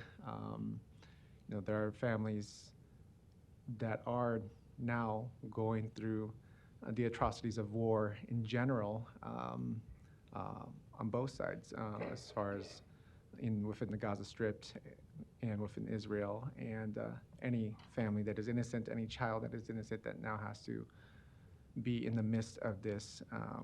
That is a sad situation indeed. So my support, of course, to the local Jewish community, my support to anybody experiencing a time of mourning during this time of heinous acts and atrocities that are occurring in this world. So thank you. Anyone else wishing to speak on the resolution? Luis Jimenez, 2709 Dewey Avenue. I agree that these events have affected the world. It's affected everybody, especially because it's played out on television and in the news media. I was over at Nuestra Familia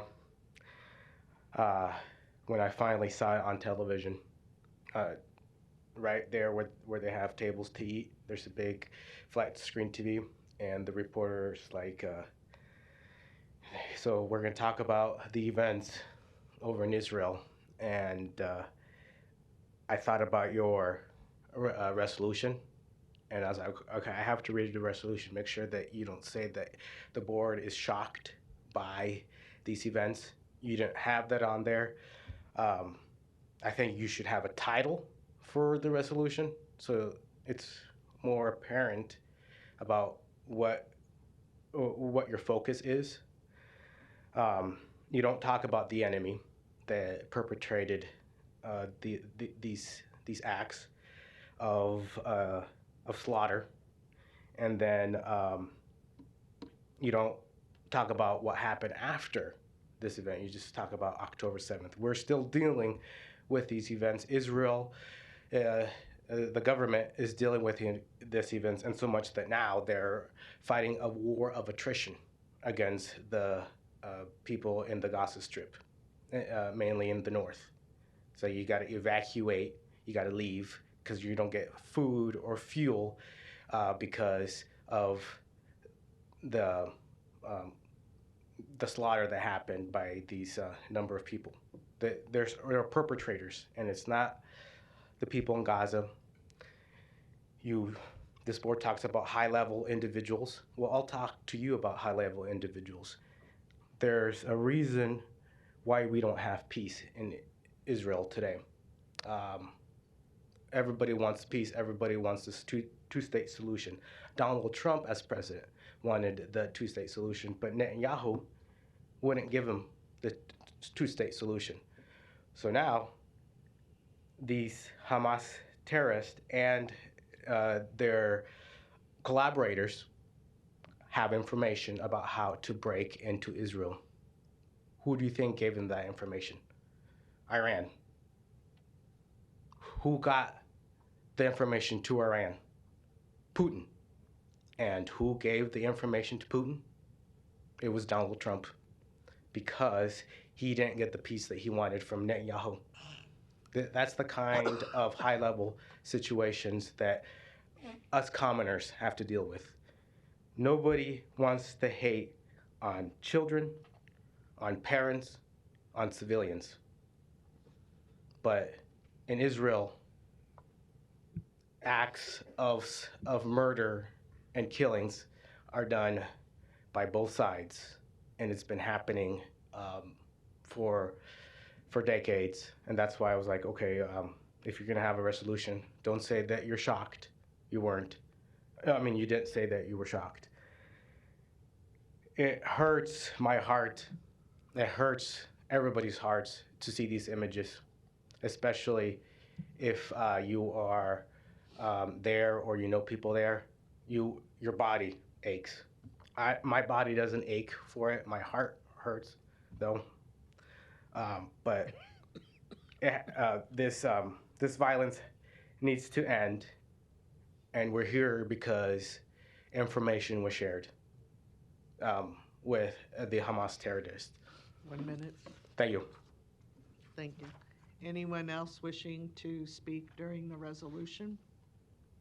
There is a motion and a second, and I do want to just add my thank you to Ms. Cohen for helping with the resolution and being here today. And I think the major emphasis of the resolution is to let our Jewish friends in our community know that we support them and we're here for them. And it is hard, as Commissioner Boyle said, to figure out what to do, but any small gesture such as this as a resolution lets them know that we're here for them. And that's the message that I think we want to send today.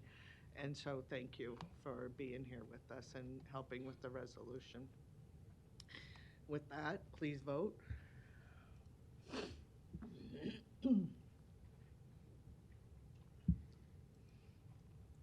Motion passes 7-0. Next is citizen comments. Anyone wishing to speak to the board about an item not on the agenda?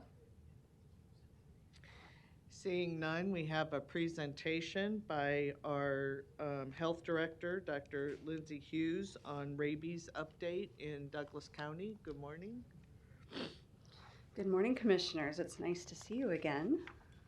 I'm Lindsay Hughes, director at Douglas County Health Department, and I'm here today to give you a quick update on some happenings that are happening here in our community. There was a press conference yesterday that detailed some of this, but I wanted to ensure that you had the opportunity to ask any questions you might have about what's happening. So, what's going on? So at the end of October, end of September, I'm really trying to push us into the future here. At the end of September, there was a kitten that was found by a family, a stray that had come up to their home. And this kitten was taken in and subsequently, several days later, started displaying some symptoms of rabies, such as aggression.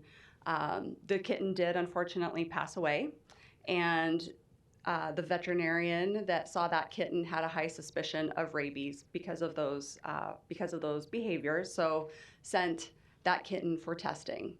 As soon as we had a positive rabies test, we started to identify people who had been in close contact with that kitten and might have had contact with saliva, and recommended that they start post-exposure prophylaxis, which has successfully been begun for all of those contacts. And just a couple days after that, the CDC came back and let us know that actually it was raccoon variant rabies.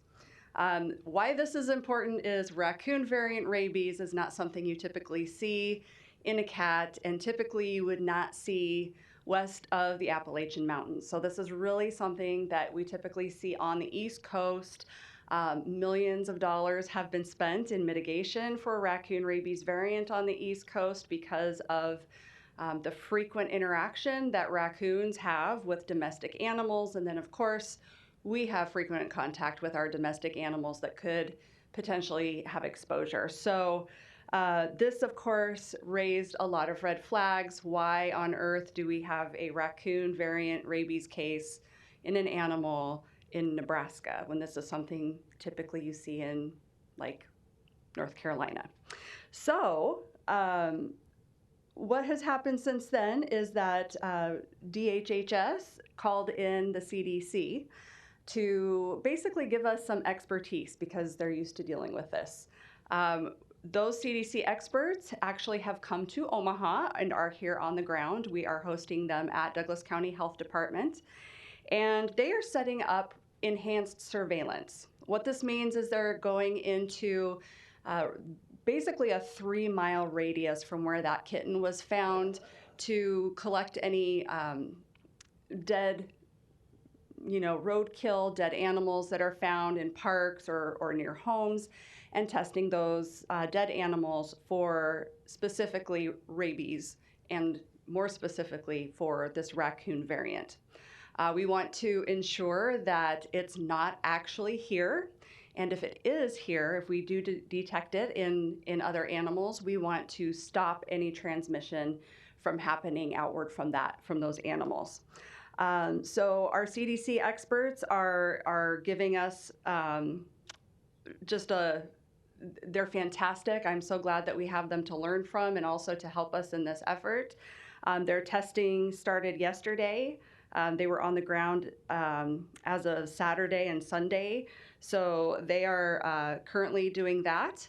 We have another stage beyond that. So as you know, we have a lot of raccoons in our metropolitan area. So besides testing, if it is here, we want to make sure that we're getting vaccine into our wildlife population if possible.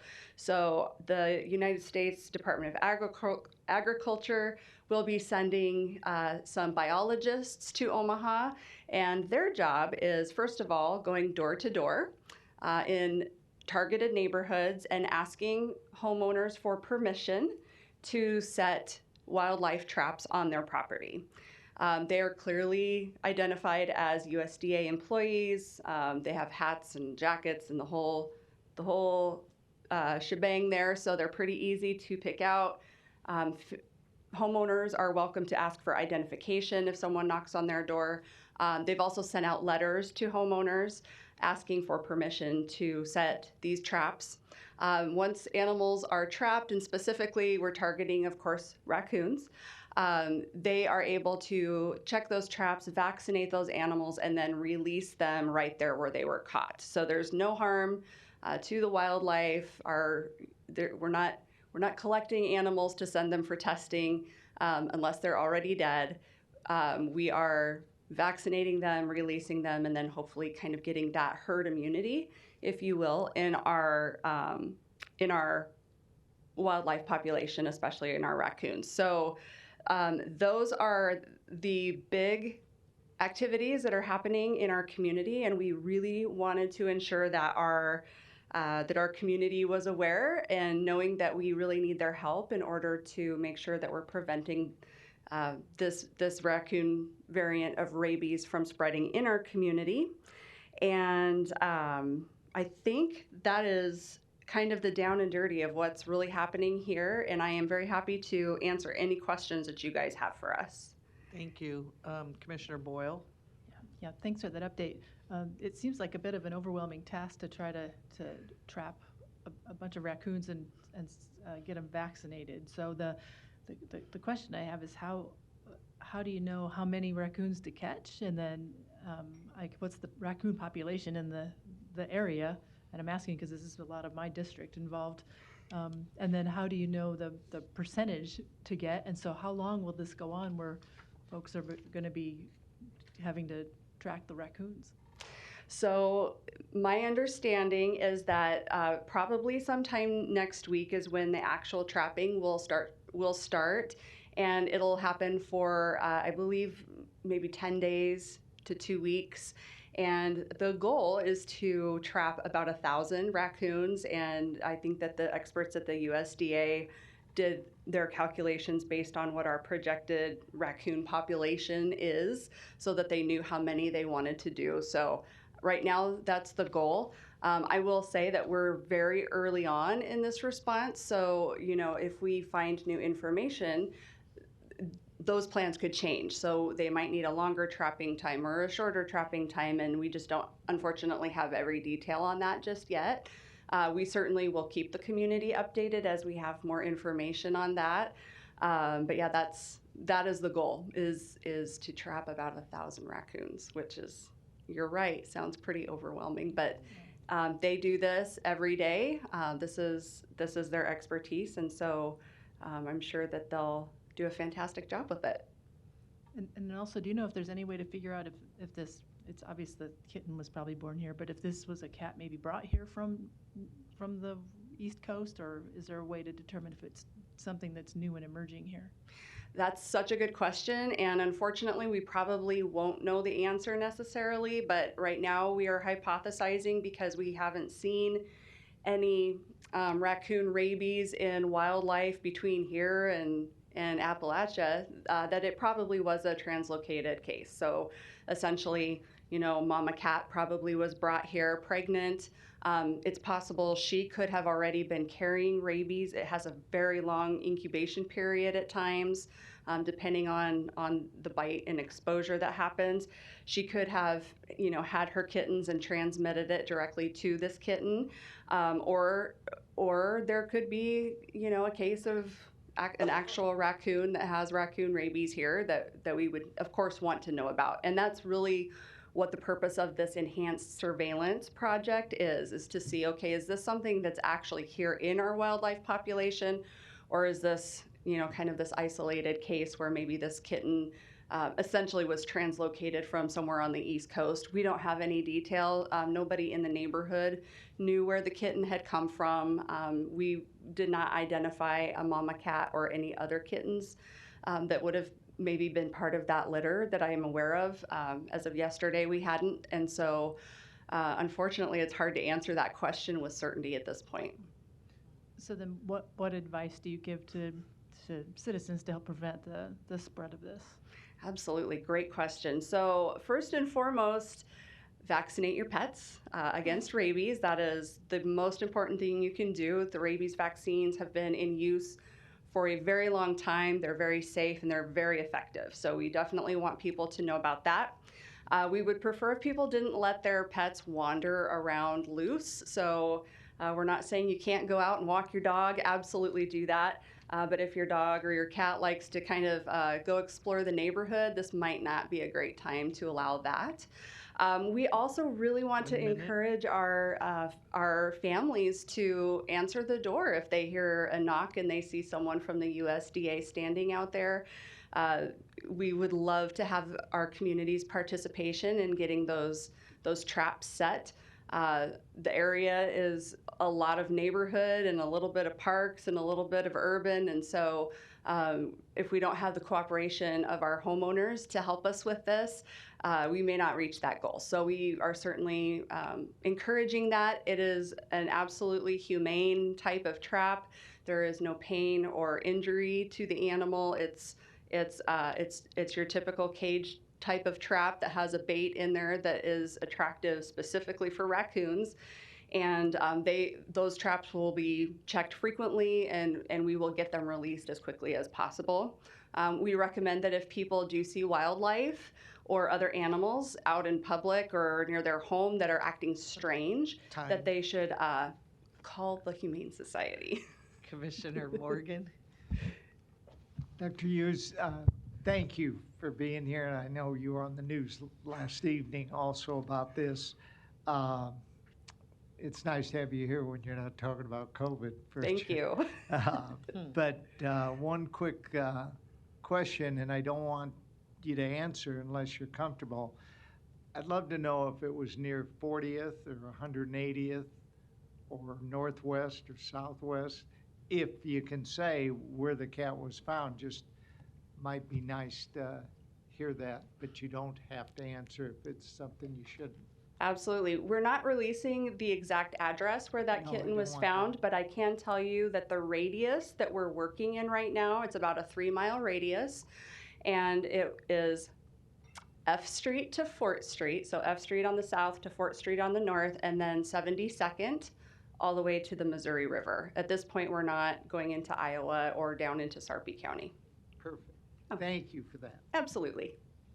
Okay, no other lights. I have one question. Sure. Since this happened, has there been an increase in calls to your office or through the Humane Society or through the veterinarians about people thinking that their animal might have it or that they want them to be tested in case they have them? Has there been an increase yet in calls? My understanding is that as of yesterday's press conference, yes, there has been an increase in phone calls to pretty much all of those organizations. And we have boosted our staffing on our information line. So if you remember back to COVID, we had an information line stood up. And that has been one of our best things that we have put in place for the public. And so we are boosting up our staffing there. If people just have general questions, they're welcome to call our information line, which is 402-444-3400. If people see an animal that's acting strangely, or they're concerned, or they see roadkill, if it's an animal-specific issue where they believe there's an animal that needs to be collected, then they can call the Humane Society for that, and their phone number is 402-444-7800 extension 1. And this might be a stupid question, but so can rabies be transmitted through fecal material to another animal, or do they actually have to be bitten to have the rabies transmitted? That is not a dumb question at all. So the only way that rabies really transmits is through saliva. So it's really the bite that we worry about, or if you, animals groom with their tongues, and so claws, if you get scratched, can be a concern if you know an animal has a rabies infection, but it's that saliva that we worry about, not fecal material, not blood, not fur. Okay, all right. Because we have raccoons in our backyard, I know. Yeah. And, of course, we have dogs, and so, all right, well, that's good to know. Yeah. We have raccoons in our backyard too, and they're so much fun to watch and all of that, but unfortunately they are still wild animals, and we need to, we want to protect them as much as we want to protect our pets and ourselves. We want our wildlife here in Douglas County to be healthy and just have a good ecosystem here. So hopefully this isn't going to turn into anything. Of course, that's what all of us are hoping. Right.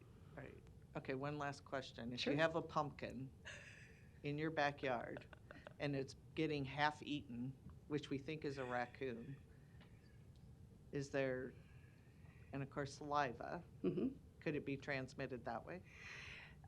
To other animals or to humans? Or, yeah. I think it would be, I'm Little guessing far-fetched. here, but it probably would be pretty rare. From the human side, I'm going to say if you do decide to dispose of that, maybe throw on a pair of gloves as you do that. Okay, great. Commissioner Rogers? Okay, that just posed, so it's totally not, I mean, I was at a place where I saw a few mosquitoes. It totally hadn't broken yet. So say you have a scenario. Raccoon eats that. Mosquito goes to this pumpkin, and you get bit by a mosquito. No. Okay. I don't believe any type of transmission like that has ever been detected. And I will say that the United States has the strongest rabies surveillance program in the world. So I think I'm pretty confident that if that had happened, they would know about that. All right. All right. Thank you so much for very your much time being today. here. We'll watch for updates. Yes. With that, we will move to our public hearings. Our first is a public hearing for Class D 125938 license for beer, wine, distilled spirits off sales for Come and Go at 18908 Q Street. Manager application is Jonathan Mileham, 6819 Giles Road, Papillion. This is the public hearing. Is there anyone here wishing to speak during this public hearing for this license?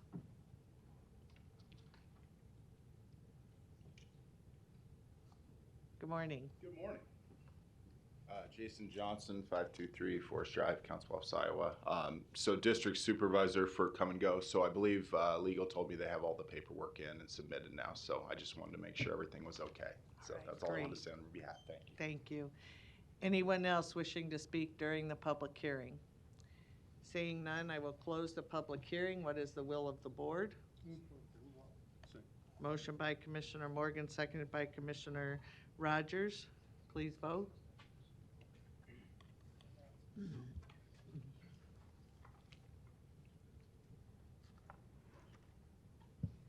Motion passes 7-0. Next public hearing is with our Douglas County engineer, Mr. Todd Bitzer. He's requesting an open the public hearing on Tuesday, October 17th, 2023 for the vacation of Wright Street east of 234th Street to its eastern boundary to public comment with action to be taken Tuesday, October 24th, 2023.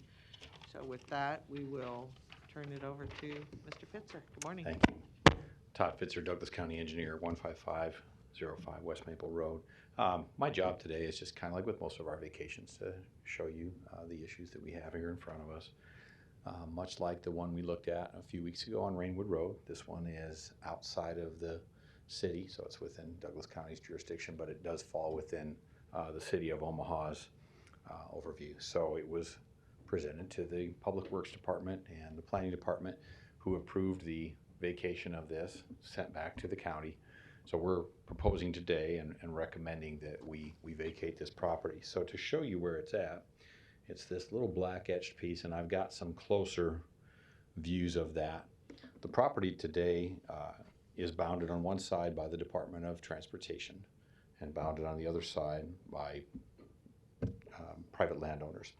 It would be divided in half. It would go to half to the private landowners adjacent to. The DOT has chosen to keep their piece right now. There's future planned improvements out near this area, and they don't want to turn this piece back over until they know they're not going to need it for those improvements. So Nebraska State of Nebraska has completed the appraisal, comes to $7,400 for this parcel of land. We would not charge the Department of Transportation, that's another public entity, but the private folks, that would be their fee for this land. So let me put a couple of other pictures up here so you understand kind of that little bit of the history here. This road, what we're talking about vacating, used to be part of the state highway system. That's why the DOT is involved. That's why they own property here. And so it was relocated to where West Center Road is now, which is Highway 92. This is the old alignment that we no longer have a use for, hence the request of the vacation. Here is the legal document, again, that shows the descriptions of the parcel that we're talking about. And then just a couple of windshield type of pictures to let you understand how it's being used today. Really, it's just a small parcel of road that's not carrying any significant traffic, connects down to the river. That's probably a good view there. So our recommendation to the board today is to approve this vacation, and I'm here if you have any questions you'd like to answer. Is there anyone else? Commissioner Kavanaugh? Thank you. Thanks for this, Tom. You're welcome. And I see in the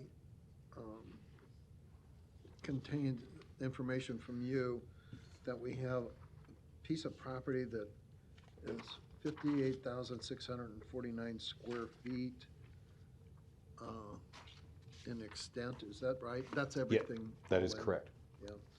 And after a certified general appraiser, the state of Nebraska has determined the fee simple market value of the street right-of-way is $7,400. So kind of like the one that we just discussed earlier on Lake Cunningham, this property would be vacated and then the local landowner would purchase it? That's correct. Okay. The purchasing it from the state of Nebraska or from Douglas County? From Douglas County. We own all of it. Douglas County owns all of it today, is my understanding. Half of it would go to the adjacent landowner on the north, which is the Nebraska Department of Transportation. The other half would go to the landowner on the south, which is who you're referring to, and they would purchase it from us, yes. Okay, so the access is to two properties, is that right? Well, there's the access, I don't know how to answer that for sure. The access just goes down to the river area. There's just two adjacent landowners next to it. It used to be county property for the old county alignment. That was essentially abandoned when they built the current road that you have today, which the DOT owns all the property from West Center Road down to this property. So we would normally, when we vacate a property, we divide it along the center line, and half goes to each adjacent landowner. And these properties, are they agricultural, residential, commercial? I would say they're residential, for lack of a better word. I don't know that there's, maybe these gentlemen could answer better. I don't know that there's a full-time person that lives there, but there is access to properties down near the river. The DOT part is just, it's a publicly owned transportation right of way. It's none of those, it's not zoned any of those things you just mentioned. It's just for the road.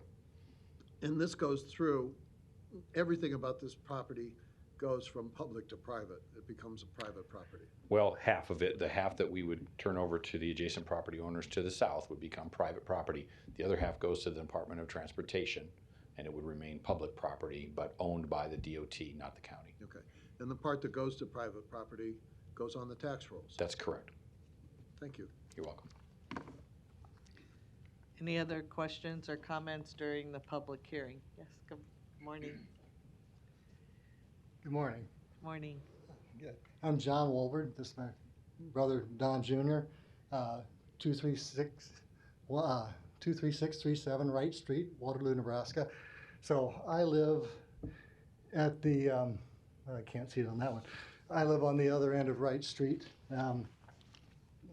We are the owners of the farm that this property dead ends into. Whenever you have a dead end road, you have problems. Trash dumping, probably some illegal drug things going on down there. So that's the big reason why we're kind of pushing for this. So I guess if you've got any questions, we can sure answer them for you. Well, thank you for being here today for this. Commissioner Kavanaugh? Thank you. So you live down here? Yes. Okay. So I do not live down at the area that's being vacated. Right here. Our family farm is up on the other end of Wright Street. That's also a dead end to the west.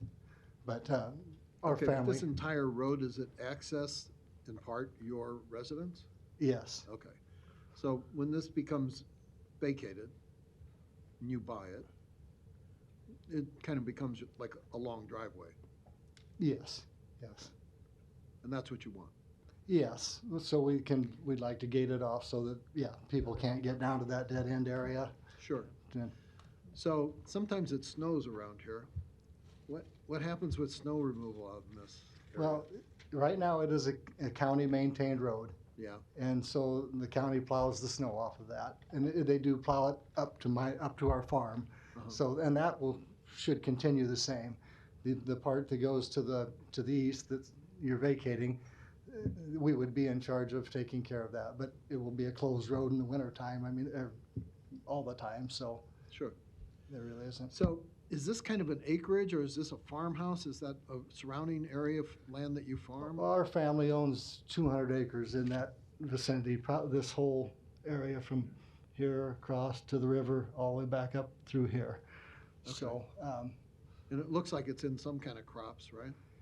yeah, that's been a pasture down there along the river, but Pasture. in that area. But yes, it's everything's cropped around there. Yes. Okay. So it's your question earlier. It is ag land. It's in the floodway, so it's minimal value that way. Right, the river there just to the east is the Elkhorn? Yes. Thank you. You bet. Thank you. No other lights? This agenda item does have us taking action next Tuesday, October 24th.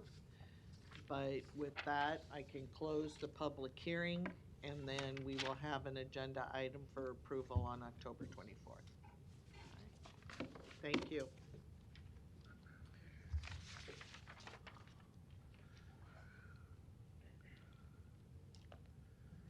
Do I need a motion to close the public hearing? I don't, sorry, Danish County Clerk, I don't think we need to, but if Teresa disagrees, so.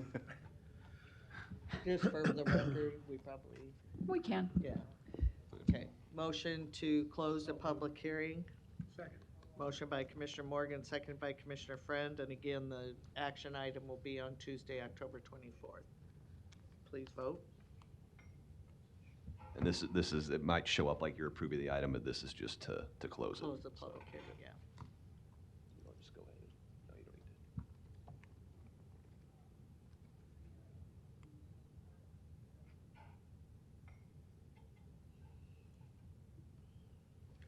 need Thank you.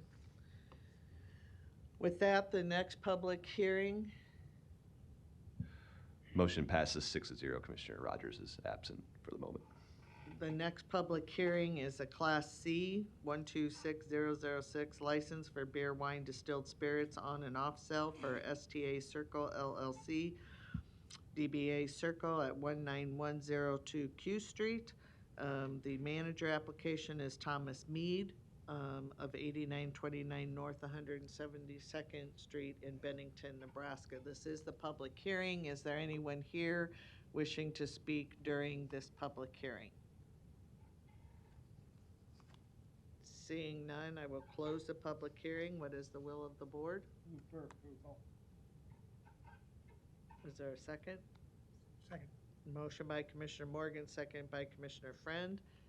Please vote.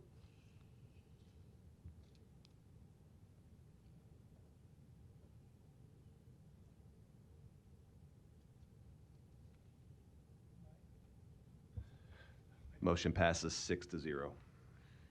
Next is a public hearing for Class D 125976 license for Casey's Retail Company at 4902 South 202nd Avenue in Omaha, Nebraska. Manager application is Crystal Carter of 1616 Northwest 54th Street, 4th Court in Lincoln, Nebraska. This is the public hearing. Is there anyone here wishing to speak during this public hearing? Good morning. Good morning. Jeff Brockman, 1362 South 196th Street, and I'm manager of the Casey's representing. So, any questions or anything? Okay. Anyone else wishing to speak during the public hearing? Seeing none, I will close the public hearing. What's the will of the board? Move for approval. Second. Motion by Commissioner Morgan, seconded by Commissioner Friend. Please vote.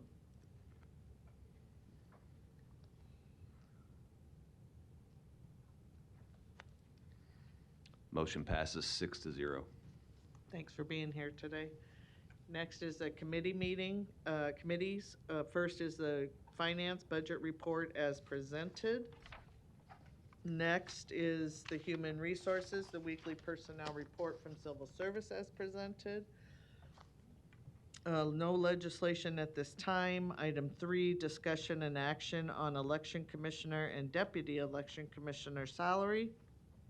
This is in the budget, and here today is Colleen Fredrickson from our Human Services Department, who will speak on the item. Good morning. Good morning. As you know, the election commissioner signed up for a new term, and we had to set the salaries for the next 4 years. And so what we did is we did research on other areas of our population size of voting to see what that pertained to. And then we looked at just what, what kind of compression would cause of setting the salary. So we proposed what we put in the agenda item, that it would be a 6% to 2024, and then 4% going to 25, 26, and 27.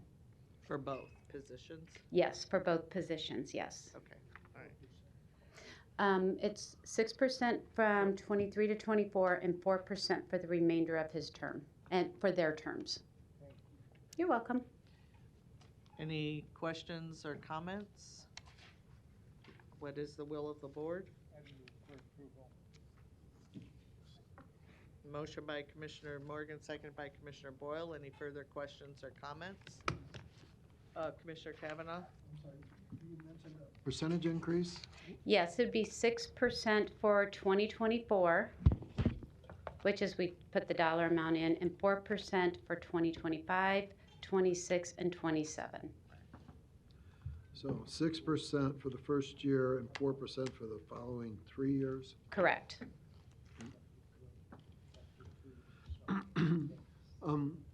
Do we do these in 4-year increments? Or? This one is required because he is appointed, and so these two particular positions are required to set it for the 4 years before they take office. Okay. And do you know in the last 4-year increment that we did what the percentages per year increases Yes. were? Okay. He was he was underpaid, and so we did 8% from 2019 to 2023.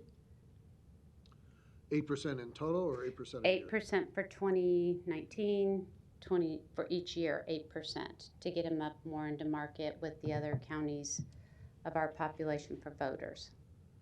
Okay, and this is based on comparables? It's based on comparables and, making sure that there's no salary compression for his manager over there. Yes. Right. Could you tell us real quick who we compare to? Oh, off the top of my head. There is Johnson County. In Nebraska, I'm sorry? No, there's no comparables for Nebraska. The voting population we looked at Lancaster and Sarpy, and their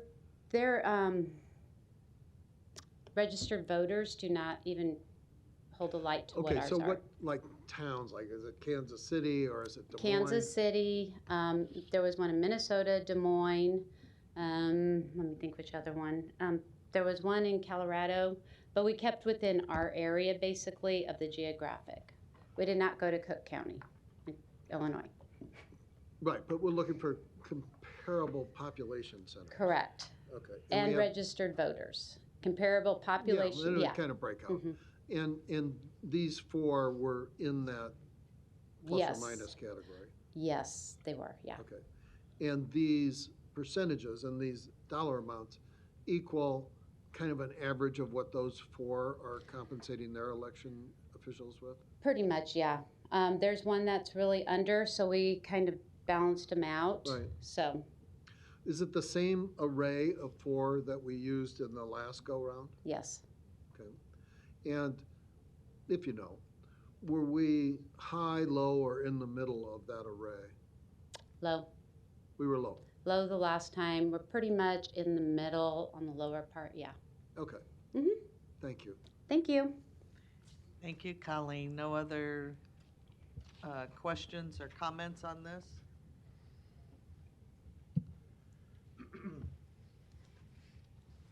Larry Store, 5015 Lafayette Avenue, Omaha 68132. I'm not sure, did you skip over legislative issues? I wanted to speak on that, but I think my comments can be combined. But I'm very disappointed that Mr. Cruz is not here today to talk about his salary. I would like Douglas County to lead the way in the nation to a discussion of election commissioners, who's elected and who's appointed and who pays the salary, but also how they can be held accountable to the general public. And the general public across America, what's becoming we the people, are very upset with the denials of election officials and state officials to answer the questions about the possibility that there was a lot of irregularities in the last election and the continued use of these machines. So I'm against a salary increase. We didn't appoint him, but I'm against a salary increase until we can have a joint meeting here in these chambers for Douglas County Board to lead the way to discuss not only the elections and the election commissioner's duties and Secretary of State's denials of information that's been requested in regards to it, because we the people want some answers. We don't want this business about there's no evidence, because people will not hear the evidence. We the people want the evidence discussed. If it's proven in these chambers that there's no evidence that these machines stole the election. Maybe it wasn't the people, but it was the damn machines, okay? I talked to a private programmer the other night. He's fairly old. He's been in it all these years. And oh, yeah, those machines and that software can be manipulated. And the contract for those machines is not really a valid contract because they set the terms. We don't. So we need that discussion. And I think that should be a presentation that I have requested, also through the state legislative committee. Maybe a joint with other counties, 4 counties at a time in one room. But we are the presenters. We get to speak, as your rules say, a total of 10 minutes. 5 minutes to start, 5 minutes to counter whatever they say, and they're going to be the opponents. We'll be the presenters and the proponents, we the people. But they will be the opponents. They only get to speak once for 5 minutes at the most, but we can call them back up to the stand if we want to, and we can make comments about them when they go back to their seats if we want to, like your rules say. Thank you. I just have to make a comment that our election commissioner and Secretary of State have been most responsive, and we did have a secure and fair election here in Douglas County. Commissioner Morgan. Thank you, Commissioner Borgeson. I have to say that as one of the finest commissioners said 3 or 4 years ago, Mike Boyle, Brian Cruz, that we were very fortunate to have Brian as our election commissioner. And he spoke as a former election commissioner when he made the statement. And I think we have a real thank you due to Brian Cruz and all of his people that work there. And he deserves this increase in his salary, as Colleen so well stated. So I'd make a motion that we move to approve. There was, If that's okay. yeah, But- there And was. you made the original motion. Yeah. Commissioner. Okay, I Yep. just want to be sure. Yep. Commissioner Kavanaugh, do you have your light on? Just a follow-up to what Commissioner Morgan expressed. The election commissioner's office, Mr. Cruz as the election commissioner, does a great job of getting us fair and transparent elections. I've personally handled more recounts in the state of Nebraska probably than any other living lawyer, and I have had nothing but good experiences with the election commissioner in Douglas County. We have fair elections here. There's no question about that. and any objective view of that by anybody who knows anything about elections will prove beyond a shadow of a doubt that we have fair and transparent elections here. I've said this before in the past, elections are the air supply of our democracy. And so investing in fair and transparent elections is in our best interest to have a functioning representative democracy, and we do. So I think these are very justified. You heard from the Human Relations people that they did an independent review of comparable compensation packages in our region, and we're about in the middle there. So this seems to be a competitive thing. I want to point out, I'm a Democrat. The election commissioner currently is appointed by a Republican governor, and I don't question his objectivity at all. And that's how this should work. He does have a Democratic chief deputy who does a great job, and I believe this resolution covers compensation for both officials. But I don't think any responsible person looking at this objectively can conclude anything other than we have fair elections under this system, and we should respect that and respect the outcome of those, win, lose, or recount, because it's important that the public have confidence in the electoral process. And here in Douglas County, they absolutely can. Thank you. No other lights. There is a motion and a second. Please vote.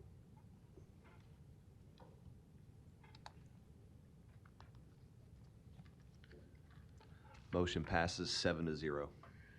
We do have need for an executive session today for contract negotiations, personnel, legal advice, and litigation. Is there a motion? I'll make a motion that we go into executive session for those purposes that you just stated. Is there a second? Chair, I believe we also need labor negotiations, if I remember correctly. And labor negotiations. Thank you so much. Labor negotiations, contract negotiations, personnel, legal advice, and litigation. Could I make one other comment? Thank you, Madam Chairman. I want to thank Dan for the excellent job he does. And I want to also say it's nice to have Ellen back as your sidekick. So thank you to see Ellen. All right, please vote.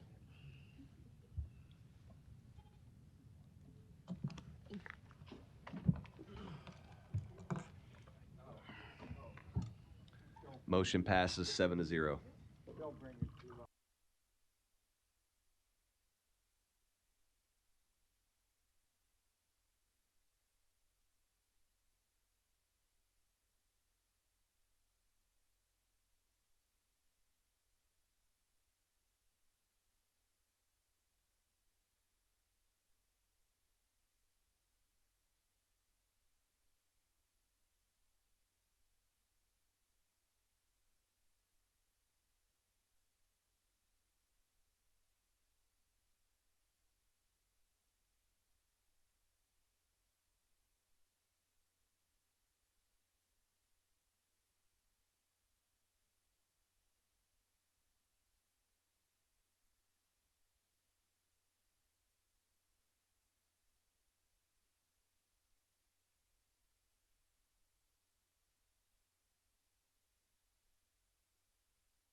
reconvene and adjourn. Is there a second?